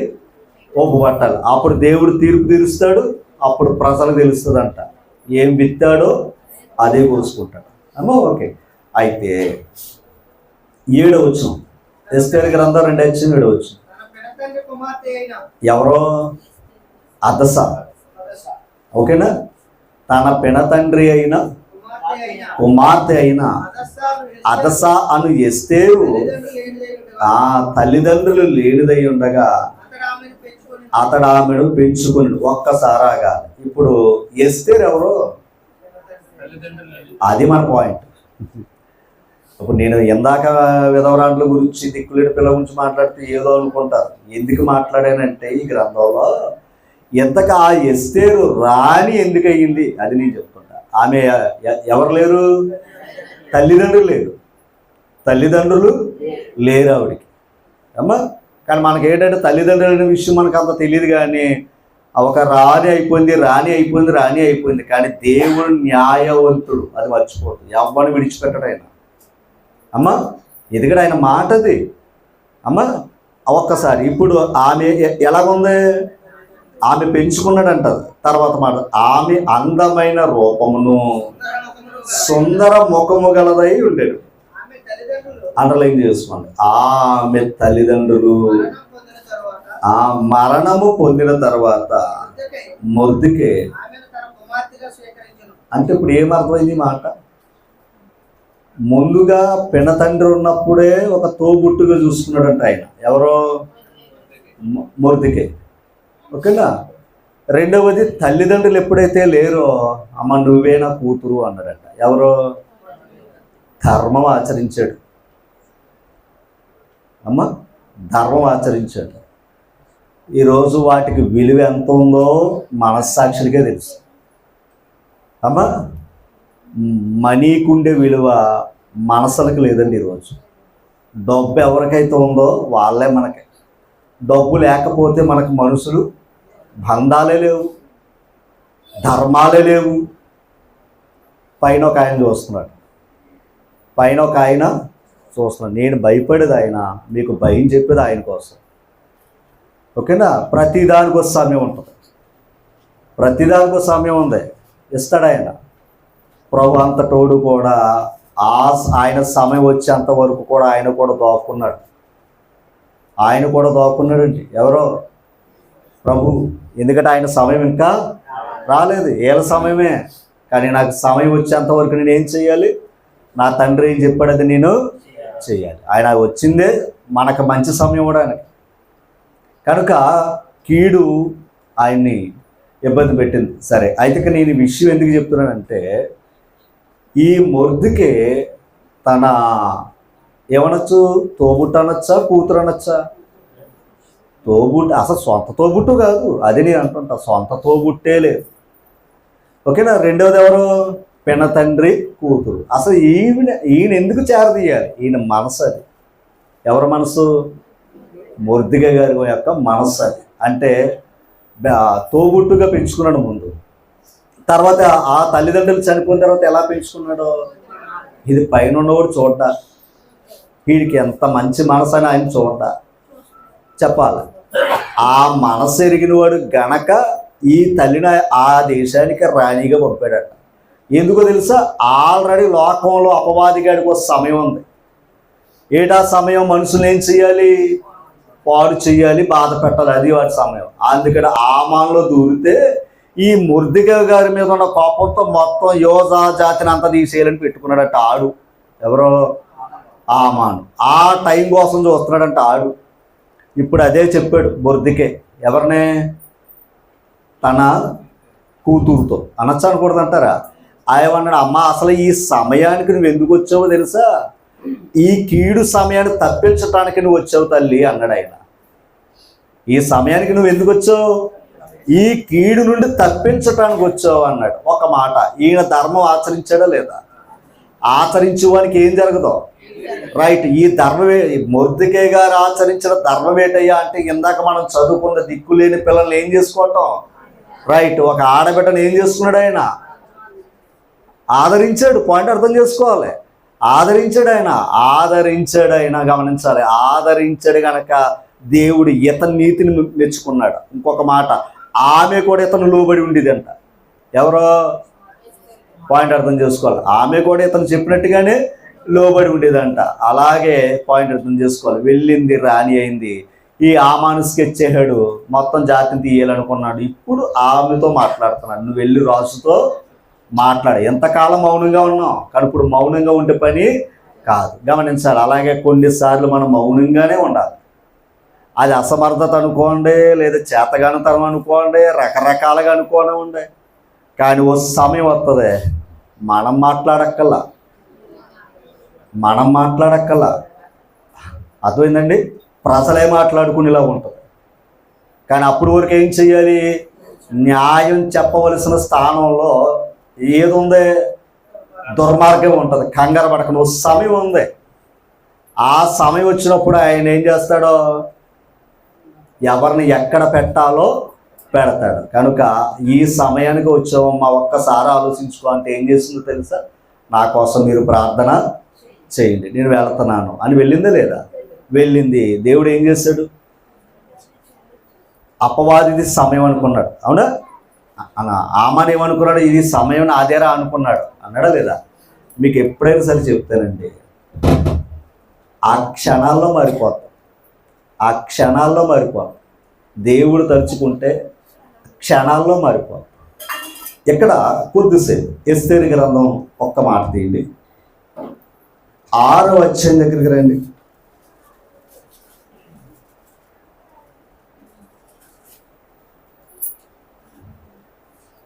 5వ అధ్యాయం 14 వచ్చిన చదవండి. 5:14. అతని భార్య అయిన జెరేషును అతని స్నేహితులందరూ 50 మూరల ఎత్తుగల ఒక ఉరికొయ్య. ఇది ఎవరిచ్చిన సలహా తెలుసా? హామాను భార్య అతని స్నేహితులు సలహా ఇచ్చారంట. ఆ మొర్దిగా ఉండటం వల్ల నాకు నిద్ర పడతలేదు అంటాడంట.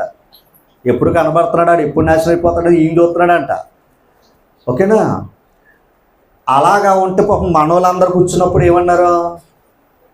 వీడికి ఏదో చెప్పేస్తాం అనుకుని ఏమన్నాడంటే, అయితే పని చేయడానికి అధికారం ఉంది కదా, ఒక ఉరికొయ్య సిద్ధం చేసి రాజుగారి పర్మిషన్ దాన్ని చంపారా బాబు అని సలహా ఇచ్చారంట. ఎవరో ఆ బూడు బుట్టానంతా కలిసి మంచి సలహా ఇచ్చారంట. సరే అనుకుని ఏం చేశాడు చూడండి, అక్కడ ఆ మాటలు చూడండి. దాని మీద మొర్దెకై ఉరి తీయబడినట్లు రేపు నీవు రాజుతో మనం చెయ్యి. పాయింట్ అవుతుంది. రేపు నీవు రాజుతో వెళ్ళి చెప్పు ఎవరిని ఉరి తీయాలని. ఎంత మంచి ఆలోచన చూసారా? ఎంత మంచి ఆలోచనలో చూపిస్తాను. కిందకి రండి. చచ్చిపోతే తర్వాత నీవు సంతోషముగా రాజుతో కూడా విందునకు పోదు అని అతనితో చెప్పిరి. ఈ సంగతి హామానుకు మంచి సలహా ఇచ్చారా బాబు. అసలే నేనే పెద్ద డెవిల్ గాడిని, మీరందరు కలిసి ఇంకా బలపరిచారా అన్నాడట. పాయింట్ అర్థం. ఎవడైనా ఏ సలహా అయినా ఇచ్చినప్పుడు అది ఆలోచించుకోవాలి, అది మంచిదా చెడ్డదా. ఎవడ పడితే వాడు చెప్పింది విన్నారా, చాలా ప్రమాదంలో పడతాడు. వాళ్ళ సలహా ఇచ్చాడు, ఈడు పుట్టింది కాదు ఇది, ఆడి జాతిని తీసేద్దాం అంటున్నాడు. ఏమన్నారంటే మొద్దుగా తీసి ఉరికే స్తంభాన్ని పెట్టాను అన్నారు. వీడికి నచ్చేసిందంట. నిజమే కదా, ఈ శత్రువు నాశనం అయిపోతాడు కదా అన్నాడు. 6వ అధ్యాయం మొదట వచనం చదవండి. ఆ రాత్రి నిద్ర పట్టకపోయినందున రాజ్యపు సమాచార గ్రంథమును తెమ్మని. ఎంతగా నిద్ర పట్టని వారు ఎవరో? రాజుకి. ఇంకొకటి పడతలేదు, ఆమానికి. కానీ మొర్దిగా ప్రశాంతంగా పడుకున్నాడు. తెలుసా మీకు? మొర్దిగా ప్రశాంతంగా పడుకున్నాడు. ఎందుకంటే ఎవరి మీద పెట్టాడు? దేవుని మీద పెట్టాడు. కానీ రాజుగారికి నిద్ర పడతలేదంట. ఆయనకి ఎందుకు నిద్ర పట్టలేదో చెప్తాను. హామానికి ఏంటి, రేపు ఎప్పుడు వస్తుందా అని చంపేద్దాం చూస్తున్నాడు. ఎవరో? హామాను. రైట్. ఇంతకీ రాజుగారికి ఆ రాత్రి ఏమవ్వలేదంట, నిద్ర పట్టకపోతే అప్పుడు ఆ డైరీ తెమ్మన్నాడంట. అంటే రాజుగారు ఏ రోజు ఏ పని చేస్తాడో అది రాసుకుంటారంట. అది తేరా అన్నాడంట. ఆ టయాన్ని చదవండి. అది ఆ రాజు ఎదుట చదివి వినిపించబడిను. ద్వారపాలకులైన ఇంచుమించు ఏంటంటే ఇది కొంతకాలానికి బహుశా ఒక 5-6 సంవత్సరాల తర్వాత ఆయన చేశారు. ఈ రాజుగారిని చంపాలని ఆలోచన చేసిన వాళ్ళని మొర్దెకై గారు విన్నారు. అది రాజుగారు సమాచారం అందించాడు, వాళ్ళని శిక్షించాడు రాజు. కానీ నాకు మేలు చేసిన వాడికి ఏం చేయలేదు, నేను మేలు చేయలేదు.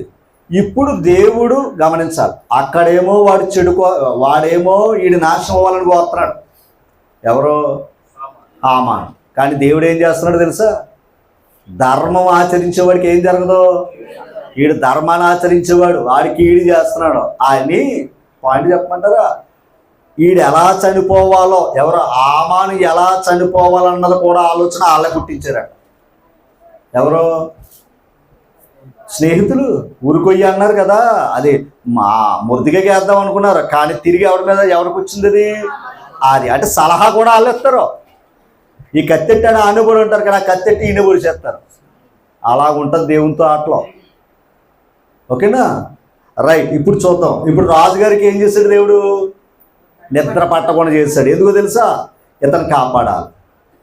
ధర్మం ఆచరించేవాడికి ఏం జరగకూడదు, అది దేవుని ఉద్దేశం. అందుకే నిన్ను కాపాడువాడు, నువ్వు పడుకో, ఆయన పడుకోవడం నిన్ను కాపాడడానికి. ఓకేనా? నీ జోలికి ఎవడైనా వస్తే వాడికి నిద్ర ఎట్టడం. అర్థమైంది మీకు? ఏదైనా నీ జోలికి వస్తే ఆడికి నిద్ర పట్టనివ్వడం. ఇదిగో అక్కడ ఏమో ఈ సలహా తెలితే ఆ పక్కన చూడండి 4వ వచనం. అప్పుడు ఆవరణలో ఎవరో ఉన్నారని రాజు చెప్పాడంట. ఆవరణలో ఎవరు ఉన్నారయ్యా అని చెప్పారంట రాజుగారికి. అంటే ఆల్రెడీ ఎక్కడికి వచ్చేసాడు? అలా ఈడు ఎంత కంగారు పడుతున్నాడు చూసారా? అర్థమైంది మీకు? రేపు జరగవలసిన పని ఇప్పుడు ఆ రాత్రి వచ్చేసాడంట. ఎవరో అంటే వచ్చేసి రాజుగారితో చెప్పేసి ఈయన చంపేద్దాం చూస్తున్నాడు ఈయన. అందుకే ఎస్తేరు గ్రంథం చదవం, చాలా బాగుంటుంది. చెరపుకుర చెడు అని అది మనసులో పెట్టుకుని చదవండి, అంతే, అంత అర్థమవుతుంది. అమ్మా చదవండి. ఎవరో ఉన్నారని రాజుకు చెప్పాడు. అప్పటికి ఆమాను తాను చేయించిన ఉరికొయ్యి మీద రాత్రికి రాత్రి ఉరికొయ్యి సిద్ధం చేస్తాడంట. అందుకే ఇందాకన్నా సమయము కొంచెమే అని తెలుసుకుని ఏం చేస్తుంది? అంత త్వరగా పనులు అయిపోతాయి. పడగొట్టడానికి సమయం ఎందుకండి? నిలబెట్టడానికి అయితే సమయం కావాలి అండి, అంతేనా? నిలబెట్టాలంటే సమయం. ఇల్లు పడగొట్టాలంటే ఎంతసేపు? అంతే కదండి. క్రేన్గా ఎక్కితే మొత్తం అంతా తుడిసిపోతాయి. కట్టండి. మన జీవితాలు అంతే. పడిపోవడం ఎంతసేపు అండి? నిలబడటమే కష్టం. దేవుడు నిలబెట్టేవాడు తప్ప పడగొట్టేవాడు. కానీ అపవాదం ఏం చేస్తుంది అంటే నిన్ను ఎప్పుడు పడగొట్టాలనే, ఎక్కడ పాతాలను పడగొట్టాలనేది వాడి టార్గెట్. అర్థమైందా? దేవుడి నుండి దూరం చేయాలి, దేవుని మాటలు హృదయాల్లోకి వెళ్లకుండా చేయాలన్నది వాడి టార్గెట్. వాడి కోపం. ఆ కోపం ఎవరి మీద చూపిస్తుంది? మన కోపం మన పిల్లల మీద చూపిస్తాం కదా. ఇప్పుడు ఆడి కోపం ఏం చేస్తుంది? ఆడికి నచ్చిన మీద చూపిస్తుంది. అర్థమైంది మీకు? తర్వాత మార్చాలి. మొర్దెకై ఉరితీయింప సెలవుమని రాజుతో మనం వచ్చి ఇటుకే రాజు నగర యొక్క ఆవరణలోకి వచ్చాడండి. ఈయన వచ్చిన పని ఏంటి? రాజుగారి పర్మిషన్ తీసుకుని మొర్దెకై గారు ఊరి తీసేద్దామంటే అడగడానికి వచ్చాడంట. ఎవరో ఆల్రెడీ బయట ఉన్నాడు. పాయింట్ అర్థం చేసుకో. ఆవరణలోనేమో ఆడ ఆలోచన, లోపడేమో దేవుని ఆలోచన. నన్ను రక్షించిన వాడికి నేనేం చెయ్యాలి? అది రాజుగారి ఆలోచన. బయట ఎవరు ఉన్నాడు అంటే ఆడి మనసులో ఏముంది? కీడు ఉంది. కానీ ఇతను తెలియదు కదా. అయితే లోపల రారా అన్నాడంట. వచ్చాడంట. అప్పుడు అన్నాడంట, రాజును గౌరవించిన వాడిని, రాజును క్షేమంగా ఉంచిన వాడిని ఎలా కనపరచాలని అడిగాడంట. ఇంకెవరున్నాడు? నేనే కదా అనుకుని ఈడు కోరికలన్నీ చెప్పాడంట. రథం ఎక్కించాలి, మంచి బట్టలు వేసుకోవాలి, నా ముందు అందరం చేయాలి, ఇవన్నీ కూడా ఏం చేశాడు? ఆడు కోరికలన్నీ చెప్పాడంట. రైట్, బాగా చెప్పు అని ఏమన్నాడు తెలుసా? ఆ మొర్దెకై ఉన్నాడు, కూడా తీసి వెళ్ళిపోయి నువ్వు దగ్గరుండి చెయ్యి అన్నాడట. ఎలా ఉంటుందండి చెప్పండి? ఇప్పుడు మనకు నచ్చనోని ఆయన్ని దూరం చేసేసి ఆయన్ని దూరం పెట్టేస్తే తిరిగి కొంతకాలానికి అతన్ని ఒక డాక్టర్ అయిపోయి మనకి ఆపరేషన్ చేసేవాడు ఆడే అనుకోండి, ఏమైపోతాం? చచ్చిపోతాం. ముందు మనం అపకారం చేసేవాడు డాక్టర్ అయిపోయి ఆపరేషన్ థియేటర్లో ఆడి ముఖం కనపడ్డది అనుకోండి, ఎంత మొత్తెట్టిన ఎక్కదో. ఎందుకంటే ఆడికి చేసినంత చేసాం మనం. అలా చంపేస్తాడు దేవుడు. అందుకే పగ తీర్చుట నిప్పులు కుప్పలుగా పోసేస్తాం. అర్థమైందండి? ప్రేమించటం అనేది నీలో ఉంటే నిన్ను ద్వేషించి కూడా కాలిపోతాడు. ఇదిగో ఆమన్లాగా నువ్వు కాల్చక్కర్లా, ఆడికి ఆడే కాల్ చేసుకుంటాడు. ఇది వాస్తవం. అందుకే మనం ఆయనకి అప్పగించి మౌనంగా ఉండి పని మనం మౌనంగా ఉంటామే. ఓ సమయం వస్తుంది, సమయం కనిపెట్టి కొడతాడు. దానియేలు గ్రంథంలోనే ఉంటుంది. నేను భయపడేది ఆయన సమయం కోసం, నేను ఎదురు చూసేది ఆయన సమయం కొరకు. అది నేను చూస్తుంటాను అమ్మా. ఒక్కసారి మాట చదవండి. ఇప్పుడు ఏం చేశాడు ఈయన ఏం చేశాడు? అయితే నువ్వు అలా అన్నట్టుగా తీసుకెళ్ళి ఏం చేయమన్నాడు? ఊరేగించారా అన్నాడు. తీరా దగ్గరుండి ఊరేగించింది ఎవరు? ఈడేమనుకున్నాడు? ఈయన చంపాలనుకున్నాడు. విచిత్రం ఏంటో, చంపాలనుకున్నా కూడా దగ్గరుండి ఒరే మీరు అందరూ ఇతను వదనం చెప్పండి రా అంటున్నాడు. ఎలా ఉంటుంది? పిచ్చెక్కిపోతుంది. ఓకేనా? ఇలాగే అనుకున్నారు ఎవరో? యోసేపు అన్నగారులా, ఏట్రా నువ్వు గొప్పడైపోతావా, నువ్వు ఎప్పుడు నాశనం అయిపోవాలని కోరుకున్నారు. మరలా చెప్తాను, ఇది గుర్తుపెట్టుకోండి అమ్మా. నాశనం అయిపోవాలనే కదా కోరుకున్నారు, నాశనం చేయటానికే కదా ప్రయత్నించారు. ఓకే, కానీ దేవుడు ఏం చేశాడు? తర్వాత ఆయనకే దండం పెట్టారట. మా కూడు కావాలని దండం పెట్టారట. అలా ఉంటుంది దేవుడి కార్యాలు. అది మీకు ఇంకో మాట చెప్తున్నాను, ఎప్పుడు కూడా ఫీల్ అవ్వకూడదండి. దేవుడు మనతో ఉన్నాడా లేదా అది చూసుకోండి. దేవుడు మనతో ఉన్నాడా లేదా అది చూసుకోండి. మన కీడు కోరేవాడు మనతో ఉన్నాడని మాత్రం చూసుకోకండి. ప్రమాదం అది ఎప్పుడైనా సరే. ఆమాను ఎప్పటికే ప్రమాదమే. మన మంచి కోరేవారు ఉంటారా? ఉన్నామండి, అది మీకు క్షేమం. మన చెడు కోరేవారికి ఏమై ఉండాలి? మీకు ఇంకో మాట తెలుసా? దేవుడే దూరం పెడతాడు. మీకు యోసేపును చంపాలనుకున్నారా? ఒకవేళ తీసి మళ్ళా వాళ్ళ దగ్గర పెట్టుకుంటే మళ్ళీ ఇంకోసారి ఏదో రోజు చంపేద్దరు చంపరా. కానీ వాళ్ళకు దూరం అవటం వల్ల దేశానికి ప్రధాని అయ్యాడు. అవునా కదంటారా? అది కొన్ని ఆటలకు దూరంగా ఉండటం వల్ల నీ ఎదుగుదల. అమ్మా ఇప్పుడు వరి వేస్తున్నారు, చుట్టూరు ఏమొస్తుంది? దాన్ని ఏమంటారు? ఆ కలుపు మొక్కలు వస్తుంది, చెత్త పెరిగింది. అప్పుడు నిజంగా పెరగాలంటే ఇది కూడా పెరగాలనుకోండి, ఆ మొక్క ఎదగనవుతుంది. గింజలు ఇచ్చేదాన్ని ఏం చేస్తుంది? అప్పుడు యజమాని ఏం చేస్తాడో దాన్ని తీసిపడేస్తాడు. ఏమనుకోకండి, మనం ఫలించాలన్న పనికిరాని కూడా ఆయన తెస్తాడు. ఇప్పుడు ఆమాన్ని ఏం చేశాడు? ఎంతకిది ఎక్కడ ఉంది? ఎక్కడేమో దేవుడు ఇతడు ధర్మాన్ని ఆచరించడానికి వీడికి మేలు చేయాలని ఆయన ఆలోచిస్తున్నాడు, అక్కడేమో కీడు ఎలా చేయాలి అన్నాడు. ఓ సమయం ఇచ్చాడు, లోపలికి వచ్చాడు, తీసుకుని వెళ్ళి ఊరేగించారా అన్నాడు. ఆ ఊరికే చేశారే, దాని మీదే ఆమన్నాడు. ఆ రోజే ఇది చచ్చిపోయాడు. ఎవరో? అది స్క్రీన్ పై చాలా బాగుంటుంది. ఎవరిదే? అని బాబోయ్, నిజంగా మీరు ఎస్తేరు గ్రంథంగా ఉంది. ఇంకో పాయింట్, ఆదోని ఏమనుకుంటున్నాడు బయట? నేనే రాజుని, అంతే కదా, నేను తప్ప ఇంకెవరు కూడా మీకు లేడు అని అందరిని కూడా పెట్టి రాజుగారు వస్తున్నారు, రాజు చిరంజీవి అవునుగా కానీ మొదటి రాజు గ్రంథం మొదటి అధ్యాయంలో ఊరేగించుకున్నాడా లేదా? విచిత్రం ఏంటయ్యా అంటే ఎక్కడో ఉన్నాడు సొలొమోను గారు. అంతేనా? ఎక్కడేమో వీడు ఊరేగెత్తన్నాడు, ఆడికి ఊరేగెత్తన్నాడు, ఎక్కడో ఉన్నాడు. దేవుడు చూడండి, వెంటనే నాతాను ప్రవక్తను పంపాడు. వెంటనే గదిలో బయటేమో ఆవిడి, లోపల జరిగిపోతుంది. ఎవరికే? సొలొమోను గారి పట్టాభిషేకం. అంతే వెళ్ళా నాకు కొడుకుని తీసుకొచ్చి ఊరేగించండి రా అన్నాడు. ఎలాగుంటుంది అడికి? తర్వాత వచ్చి దండాలు పెట్టాడు. ఎందుకంటే మహారాజా అయ్యాడు. ఒకప్పుడు ఏం చేద్దాం చూశాడు, నేనే రాజునైపోతానే తీసేద్దాం అంటున్నాడు. ఇప్పుడు శరణ్ కోరుతున్నాడు ఆయన. అలా ఉంటుంది ఎవరి ప్రణాళిక. కనుక ఆయన సమయం వరకు ఏం చెయ్యాలో తెలుసా? కనిపెట్ట. ఆయన కనిపెడతాది అంటాడు. ఎందుకు ఈ మాట చెప్తున్నాను అంటే, ఇందాక ప్రసంగి గ్రంథం చదివారు కదా, ఒకసారి వచ్చిన చదువు, ఒక్కసారి ఆ మాట చదవండి. సరే, 8వ అధ్యాయం నాన్న, 8వ అధ్యాయం 6వ వచనం చదవండి. ప్రతి సంగతిని విమర్శించు సమయమున ఏర్పడి ఉన్నది, లేని ఎడల అదనమాట. అంటే ప్రతిదానికి మరి ఆడికి ఈడే చేస్తున్నాడు కదా అని దేవుడు అలా వదిలేస్తే ఇంకా ఎక్కువ ఆయన బట్టి ఇంకొకళ్ళు చేస్తారు. అవండి తర్వాత విమర్శించు, అది నేను అంటున్నాను, పాయింట్ అర్థం చేసుకోవాలి. విమర్శించే సమయం ఒకటి ఉంది, లేని ఎడల మనుషులు చెయ్యు కీడు. అది ఇంకేమైపోతాయి? కీడు ఎక్కువ పెరిగిపోతుంది.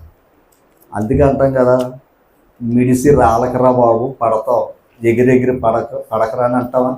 పడ్డావంటే ఏం చేస్తారు? ఎందుకు పనికిరావు. అవునా?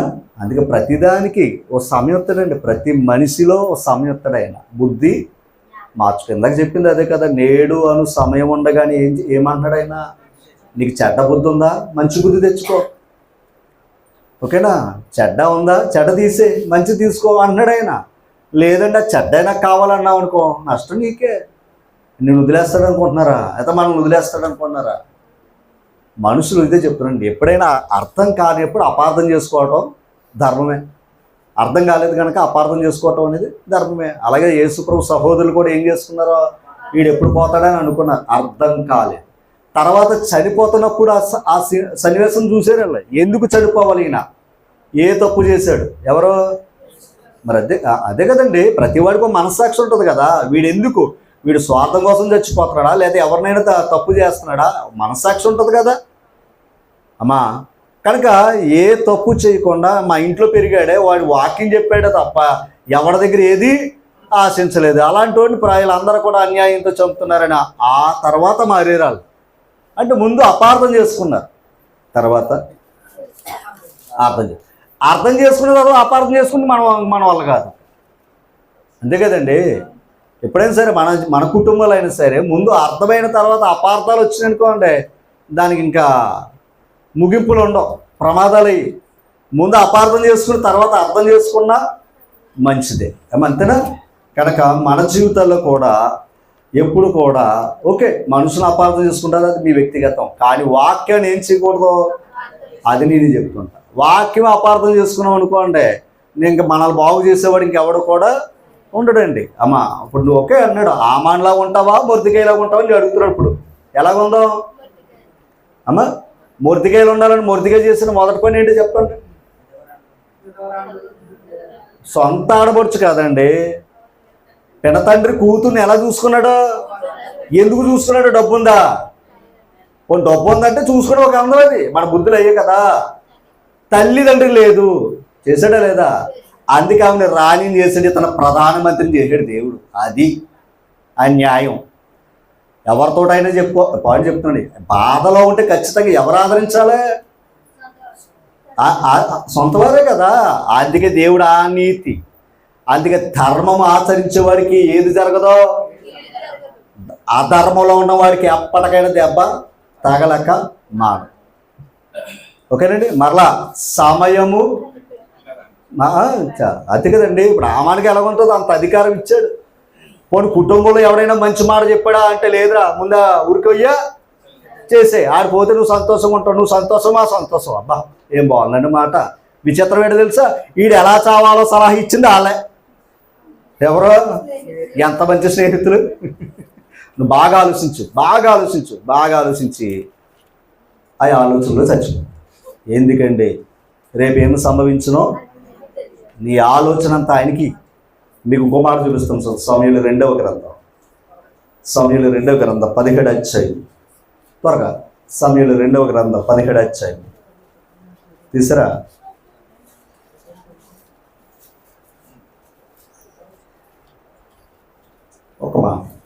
ఒక మాట తీసారా అమ్మా?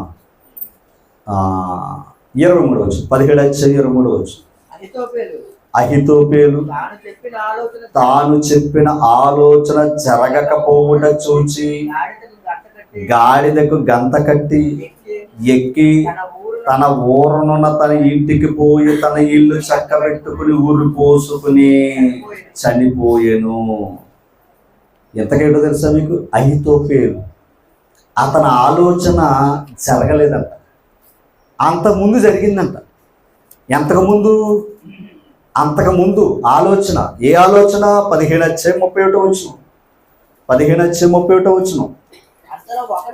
అంతలో ఒకడు వచ్చి దావీదుతో చెప్తున్నాడు, అబ్షాలోము నీ కుమారుడు. అబ్షాలోము చేసిన కుట్రలో అహితోపేలు కూడా చేరి ఉన్నాడు. అంటే అబ్షాలోము ఏం చేస్తున్నాడు? తండ్రిని తరుగుతున్నాడు. ఇప్పుడు వాడికి తోడెవరు వచ్చాడో తెలుసా? అహితోపేలు కూడా కలిసాడట. ఈ సంగతి దావీదుకి చెప్తే దావీదు ఏం చేశాడు చూడండి. యెహోవా అహితోపేలు ఆలోచన చెడగొట్టమని చాలా భయంకరుడు అంట ఆయన. అంటే ఇప్పుడు దేవుడికి ఏం చేశాడు? వాడి ఆలోచన చెడగొట్టవయ్యా అన్నాడు. పాయింట్ అర్థం చేసండి. దేవుడికి ప్రార్థన చేశాడా లేదా? ఇప్పుడు 17 అధ్యాయం 14 వచ్చింది. చదువు. అర్కీడగు హుషై చెప్పిన ఆలోచన అహితోపేలు చెప్పిన దానికంటే యుక్తమని అనుకున్నారంట. అంటే ఇప్పుడు ఎవరి ఆలోచన బాగుంది ప్రజలకే? హుషై. ఒకప్పుడు అహితోపేలు ఆలోచన బాగుంది, ఇప్పుడు ఎవరిది బాగుంది? హుషై. ఎంతగా హుషై ఎవరో తెలుసా? దావీదు స్నేహితుడు. అతను ఏం చేశాడు? దావీదుని ఎలా తప్పించాలి, ఎలా కాపాడాలి సలహా ఇచ్చాడంట ఆయన. ఇది ప్రజలకు నచ్చింది విచిత్రంగా. అందుకే అన్నాను, ఆయన ప్రార్థన ఏమైంది? ప్రార్థన ఆలోచన చెడగొట్టాడా లేదా? చెడగొట్టాడు. కనుక నా ఆలోచన జరగలేదని ఏం చేస్తున్నాడు తెలుసా? అతనే ఊరు పెట్టుకుని తెచ్చుకోడు. ముగింపది. చెడు ఆలోచనలు అంత ప్రమాదం. అర్థమైందండి? చంద్రముఖిలో మారిపోతాం. కనుక ఆ చెడు తలంపుల్లోనికి, చెడు ఆలోచనలోకి వెళ్ళకూడదు. మనమే ఏం చేసుకుంటాం తెలుసా? నష్టపరుచుకోవాల్సి వస్తుంది. యోబు గ్రంథం, నేనన్నమాట కాదు, యోబు గ్రంథం 5 అధ్యాయం 13 వచనం. యోబు గ్రంథం తరగతి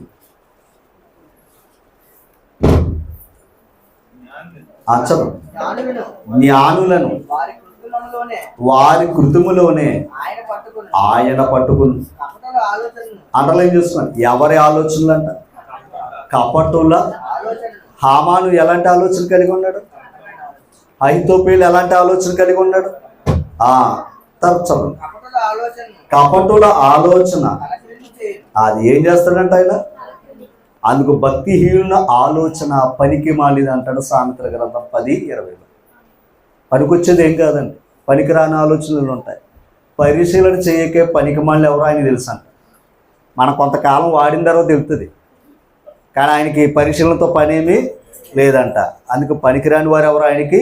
కానీ ఆ పనికిరాని ఆలోచనలు దేవునికి ఇష్టమైనవి కాదు అమ్మా. కనుక సమాధానపరిచే ఆలోచనలే గొప్పవే. ఇంకో మాట చెప్తున్నానండి, దేవుని ఆలోచన ఏంటో చెప్పండి? కలిపేది. దేవుని ఆలోచన ఏం చేస్తున్నాడు?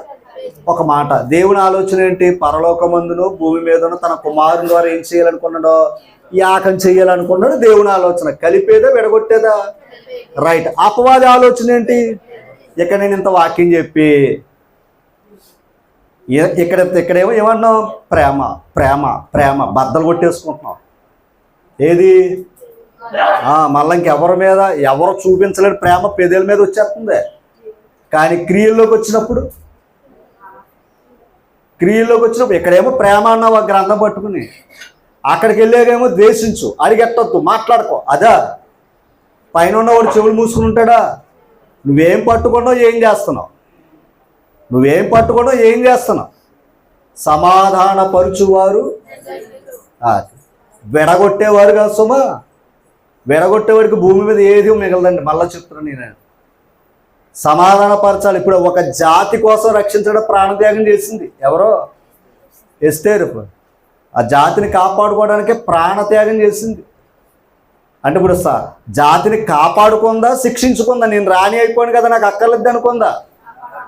అమ్మా, రాణి అయిన నువ్వు నీ జాతి నువ్వు కాపాడుకోవాలి. ఎవరల్లో? దేవుని స్వాస్థ్యం. అవునా కదా? మీకు మరలా చెప్తున్నా. అలాగే రూతు కూడా దేవుడు ఎందుకు దీవించాడు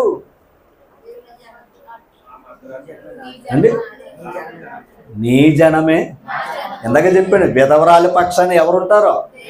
యోబు గారు ఏమన్నాడు? విధవరాండ్రి హృదయమును సంతోషపరిచితిని అన్నాడా? చెప్పండి.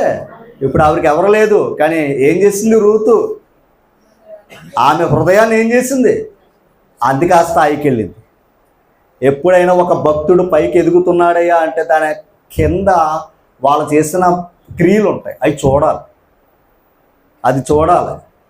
అవి చూడకుండా అనవసరమైంది ఎవరో చూపించింది చూడకండి, అది ప్రమాదం. అది అమ్మా, అది ప్రమాదం. అది మన దేవుని బట్టి అది మనం ఏం చేస్తున్నాం? నువ్వు విత్తింది నువ్వు కోస్తావు. నువ్వు అన్న మాట నీకు తిరిగి వస్తుందమ్మా. కొంచెం ఆలస్యం అవ్వచ్చేమో, ఎందుకంటే ఆయన సమయం ఇవ్వాలి కదా. చివరి మాట. అందుకే అహితోపేలు ఆలోచన చెడ్డదే. అలాగే యేసు ప్రభుని కూడా చంపాలని ఆలోచన ఉందా లేదా? వాళ్ళకే చంపారు. కానీ ఆ సమయం కనుక ఏం చేశాడు? ఒప్పుకున్నాడు. తర్వాత ఆయన తిరిగి లేచాడు. ఏమైంది? పరలోకమందును భూమి మీదను నాకు సర్వ, అంటే ఆ సమయాన్ని ఏం చేశాడు? తండ్రి అయిన దేవుడు తన కుమారుని కుడి పార్శ్వమున కూర్చొని ఆ సమయం కోసం, నా సమయం కొరకు ఆయన ఏం చేశాడు? ఓర్చుకున్నాడు.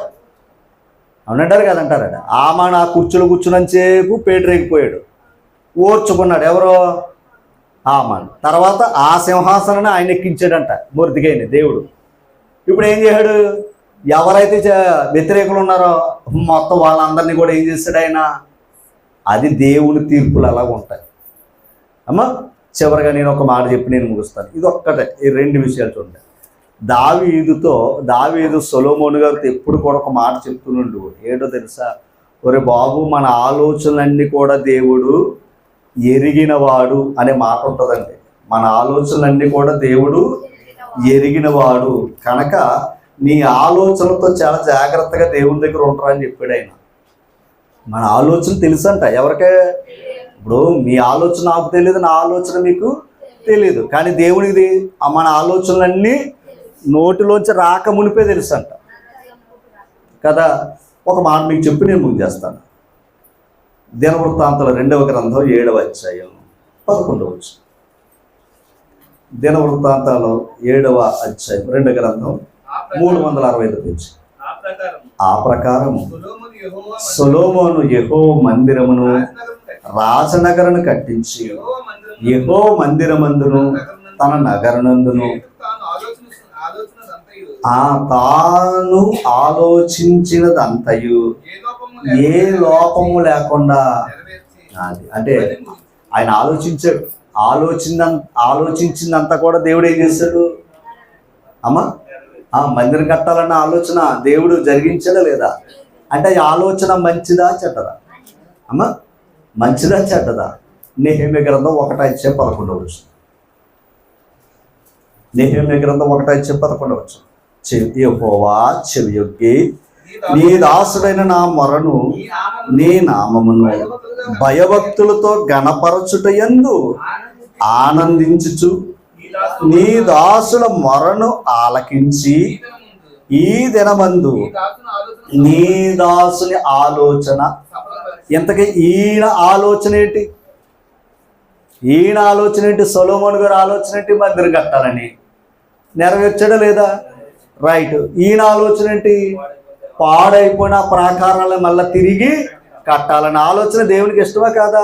మీ పాయింట్. పాడైంది బాగు చేయటానికి దేవుడికి ఎప్పుడు ఇష్టమే, కానీ బాగున్నది పాడు చేస్తూ ఊరుకోవడం. అర్థమైంది మీకు? ఏదన్నా బాగా ఉన్నదాన్ని పాడు చేశాడనుకోండి, ఊరుకునేవాడైనా కాదు. కానీ పాడైపోయింది బాగు చేయి. ఆయన వచ్చింది ఎందుకు? ఆయన మనల్ని అందరినీ కూడా బాగు చేయడానికి వచ్చాడు, కానీ పాడు చేయడానికి అయినా రాలేదు. కానీ పాడు చేసేవాడు ఒకడు ఉన్నాడు. ఆడికి సమయం ఎంత? కొంచెమే. కానీ ఆడి సమయం ఎంత వినియోగించుకున్నాడో? రైట్. అయితే పాడైపోయిన దాంట్లో దేవుడు మనల్ని బాగు చేస్తున్నాడు.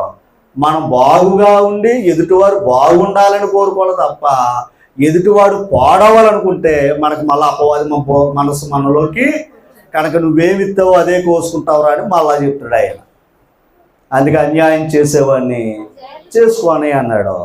న్యాయంగా ఉంటాడా? ఉండని అన్నాడు. వాని ఆయన తీర్పులు మామూలుగా ఉండవండి బాబు. నీ కోపం నా కోపం ఎంత? మనుషుల కోపం ఎంత? ఒప్పుకుంటా అంటాం, లేదా మధ్యలోకి పక్కన కూర్చుంటాం. ఆయన మొదలు పెడుతూ ఉంటుందండి. అస్సల ఊహ కూడా అందదు, తట్టుకోలేము, పిచ్చెక్కిపో. అందుకే ఆయన చేతులు పొరుట. అందుకే నీదేదన్నా ఆయన చేతులు పెట్టే. అర్థమైందండి? చిన్నప్పుడు ఆటలాడుకుని ముట్టుకునే ఆట. ఆ ముట్టుకునే ఆటలో ఏం చేసేవాళ్ళంటే ఎవరైనా ముట్టుకుంటే ఆడు శరణ అనుకోండి, పెద్దోళ్ళు ముట్టుకోవాలి. అంటే ఈయన ముట్టుకోవాలంటే ముందు ఎవరు ముట్టుకోవాలిక? ఆయన ముట్టుకోవడానికి అది అవకాశం, సామర్థ్యం సరిపోయేది కాదు. ఓకేనా? అలాగుండేది. ఇప్పుడు ఆయన జోలికి ఇతను వెళ్ళలేడు, ఇతను చిన్నోడు కనుక. అలాగే ఇప్పుడు మనం ఏం చెయ్యాలి అంటే అమ్మ మీలో ఉన్నవాడు గొప్పవాడు కనుక నీకు ఏ సమస్య వచ్చినా గొప్పవాడికి చెప్పేసి నువ్వు ప్రశాంతంగా పడుకోవాలి. దేవుడు తలుచుకున్నాడంటే వాళ్ళకి నిద్ర లేకుండా విచిత్రం, నీకు కీడి చేసేవారికి నిద్ర పట్టినవాడు, నీకు మేలు చేసేవారికి నిద్ర పట్టడం. అర్థమైంది ఏదన్నా? ఎందుకంటే ఆడికి నిద్ర పట్టకుండా ఏం చేయాలి? నీకు మేలు చేయాలి రాజుకి. ఇక్కడ కీడు చేస్తున్నాడు, ఇతనికి ఏం చేయకుండా చేశాడు అది. కానీ నువ్వు ఎలాగొన్నావు? దానిలో ఆల్రెడీ ప్రశాంతంగా పడుకున్నాడు. రాజుగారికి నిద్ర పట్టకుండా నీ బుద్ధి అంతే కదండి. వచ్చేవన్నాడు, జీవము గల దేవుని సేవకుడు అయిన దానియేలు నీ దేవుడి నిన్ను. ఎంత భరోసా అండి అది. మహారాజా వచ్చాడు ఆయన దగ్గరికి. అది ఓకే, ఇతన్ని ఏం చేద్దాం చూశారు? చంపేద్దాం చూశారు. అదే చెప్తున్నాను నేను. కానీ దేవుడు ఏం చేశాడు? ఎవరినైతే దానియేలు గారిని సింహపోలు వేశారు మొత్తం కుటుంబాలు తెచ్చి అందులో పాడిండ్రా అన్నాడు. అలాగుంటుంది తీర్పు అమ్మ. కనుక ఏం విత్తుతామో అదే వస్తాం. కనుక సమయం ఉందా లేదా? ఉంది. అప్పుడు దాకా ఏం చేయాలి?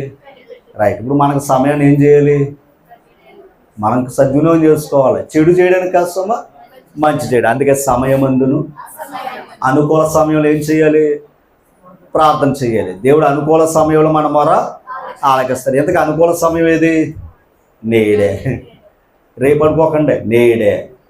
అది ఒకవేళ రేపు ఎత్తాడా, అది నేడే. మళ్ళీ అప్పుడు కూడా ఆయన మనల్ని ఆదుకుంటాడు. కనుక మనం ఆయనకు అనుకూలంగా ఉంటే మనకు అనుకూలంగా ఆయన ఉంటాడు. మనం ఆయనకి ప్రతికూలంగా ఉంటే మనకు ప్రతికూలంగా ఉంటాడు. ఎందుకంటే వికటము గల వారి ఎడల వికటంగా ఉంటాడు, సద్భావము గల వారి ఎడల అంతే. నువ్వు ఎలాగుంటావు నిన్ను బట్టి ఆయన అలా ఉంటాడు. కనుక మనం మంచి మనసుతో ఉంటే అంతా మంచి కనపడుతుంది, మంచి జరుగుతుంది. మనలో నెగిటివ్ మైండ్ వచ్చిందంటే మనలో కూడా ఏమో. కనుక అది నెగిటివ్ అనేది ఎక్కించుకోవద్దు. అది దేవునికి ఇష్టమైనది. మళ్ళీ చెప్తున్నాను. అందుకే నాకు ఎస్తేరు గ్రంథం ప్రత్యేకత ఏంటయ్యా అంటే, ఆ తల్లిని రాణి అవ్వటానికి, ప్రధానమంత్రి అవడానికి ఏంటంటే మొర్దిగై చేసిన ధర్మం. మొర్దిగై చేసిన ధర్మం. ఓకేనా? ఏంటా ధర్మం అయ్యా అంటే, పెనతండ్రిని కూతురుగా పెంచుకున్నాడంటే. ఆ మాటను ఒక్కసారి మనసులో పెట్టుకోండి. అందుకే బంధాలకు విలువ. ఓకేనా? బంధాలకే విలువ. పాయింట్ అర్థం చేసుకోవాలి. ఒకవేళ బాగున్నారు అది వేరే విషయం. కానీ ఇబ్బందులు ఉన్న వారిని ఏం చేయాలన్నాడో పరామర్శించుటే. అవునంటారు కదంటారా? ఆ పలకరింపులు కూడా లేనప్పుడు ఇంకేంటండి మనుషుల మృగాల. ఓకేనా? ఇది పట్టుకోగానే సరిపోదు. నిన్ను దేవుడు పట్టుకుంటున్నాడో లేదో చూసుకో. ఓకేనా? అంతేగాని ఏదో లోకంలో ఉన్న పట్టుదల నేను. ఓకేనా? ఆ చిన్నప్పుడు సినిమాలు చూసేవాడు, పక్క పక్క అంటా కొట్టి చచ్చిపోయాడు. ఎవరో మీరు చూశారు కానీ చెప్పరు. ఆ సమరసింహారెడ్డిలో విలన్గా కూతురు కూడా చంపేస్తాడు అక్కడ. ఎంతకంటే కావాల్సింది ఏంటి? పగ. మీరు చూసుకొని లాస్ట్ని పగ పగ అంటే చచ్చిపోతారు. ఆ కాలు చెదిరిపోతాయి, వాళ్ళందరూ చచ్చిపోతారు. పగ పగ అన్నాడు. అక్కడికి ఏమైంది? కూతురు కూడా చంపేశాడు. ఆడవాళ్ళు అందరికి బూడిద వేస్తారు. ఏం బతుకురా నీ బతుకు అని. పగతో కాదు, ప్రేమతో చచ్చిపో. ప్రేమతో బతుకు, ప్రేమతో చచ్చిపో. అందరి ప్రేమ వస్తుంది. అవునా? ఇదేం బ్రతుకురా అనుకోకూడదండి. ఇదిరా బ్రతుకు అనుకోవాలి. అర్థమైందండి? చాలా తేడా ఉంది. ఏం బ్రతుకురా అన్నదానికి ఇదిరా బ్రతుకు అనే దానికి చాలా తేడా ఉంది. ఇదిరా బ్రతుకు అంటే నీకు సంబంధం కాని వారు కూడా నిన్ను ప్రేమించాలి. అది నీ ప్రేమ. ఓకేనా? అది ప్రేమ. అంతేగాని ఏదో చిన్న చిన్న వాటికి ఏదో చిన్న చిన్న ఆ ప్రేమలో ప్రేమే కదండి.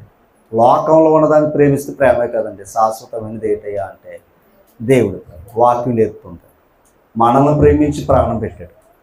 అంతేనా? మనల్ని ప్రేమించి మనల్ని ప్రేమించి తన కుమారుని ఇచ్చాడు. అంటే ప్రేమ ఏంటో తెలుసా? ప్రాణం పెట్టేదే తప్ప ప్రాణం తీసేది, మనిషిని బాధ పెట్టేది ప్రేమ కాదు, స్వార్థం అది. ఓకేనా? కనుక సమయం ఉంది. అలాగే యోసేపు ఓర్చుకున్నాడు 13 సంవత్సరాలు. అయ్యాడా లేదా? దావీదు ఓర్చుకున్నాడు అలాగే 13-14 సంవత్సరాలు రాజు అయ్యాడు. యాకోబు ఓర్చుకున్నాడు 20 సంవత్సరాలు ఓర్చుకున్నాడు. ఎందుకు ఈ మాట అన్నానంటే, తగిన సమయం అంది హెచ్చించేవాడు ఒక ఆయన. నేను తొక్కాలనుకునే లోకం ఉన్నా నేను హెచ్చించేవాడు ఒక ఆయన. ఇప్పుడు నువ్వు ఆయనకి భయపడి ఆయన సమయం కొరకు ఎదురుచు. అంతేగాని సమయాన్ని నువ్వు చేతులు తీసుకో. ఇది ఎవరి చేతులకు ఇచ్చేది? అంటే ఇప్పుడు మొర్దెకై ఏం చేశాడు అమ్మా? అది కనుక దేవుడు ఏం చేశాడు? అదనమాట. అలా ఉంటుంది దేవునికి అప్పగిస్తే కార్యాలు. ఓకేనా? కనుక సమయోచితమైన సహాయం కొరకు ఆయన కృపాసనము దగ్గరికి వచ్చాం. ఓకేనా? ఆనాడు ఎస్తేరు యూదుల నుంచి సహాయం కొరకు నువ్వు ఇక్కడికి వచ్చావు అని అంటాడు అక్కడ. అంటే ఆవిడ సహాయం చేయకపోతే అక్కడ రక్షణ వాళ్ళకే లేదు. కానీ ఇప్పుడు మన అందరికీ ఏంటో తెలుసా? ఆ కృపాసనం, కృపా ఆసనం. కృప అంటే దయ. ఆ కుర్చీలో కూర్చున్నాడంట ఆయన. శిక్షించడానికి లేదు, రక్షించడానికి, ప్రేమించడానికి కూర్చున్నాడట ఆయన. కృపా ఆసనము. ఎందుకో తెలుసా? సంయోచితమైన సహాయం. మన అవసరతలు తెలుసు, మన ఆలోచన తెలుసు, ఏ సమయానికి ఏది జరగాలో జరిగించేవాడు చూస్తున్నాడో, ఇస్తాడో. ఆయన ఇచ్చేది స్థిరమండి. ఆయన ఇచ్చేది అది. నేను మళ్ళీ చెప్తున్నాను, అందుకే దైవ గ్రంథాలు మీరు ఎక్కడైనా సరే చూడండి, ఆ భక్తిని అనుసరించిన ప్రతి వాడిని ఆ స్థాయిలోనే పెట్టాడు. ఓకేనా? కనుక ఎన్ని రాలేసినా కడక పడేది వాళ్ళ మీద. ఓకేనా? దేవుడు తలుచుకుంటే ఏం చేస్తాడు? శాపాన్ని ఆశీర్వాదంగా చేయగలడు ఆయన. ఓకేనా? అది దేవుని దగ్గర ఉన్న శక్తి. కనుక ఓపికతో విన్న మిమ్మల్ని అందరూ దేవుడు దీవించాలని కోరుతూ, నన్ను నేను హెచ్చరించుకుంటూ, ఇందులో నేను ఉన్నాను, నా కుటుంబం ఉంది, నా బిడ్డలు ఉన్నారు, వాళ్ళ లోక ప్రేమతో ప్రేమించిన అది కూడా మోసమే, నేను వారిని లోక ప్రేమతో ప్రేమించిన అది మోసమే.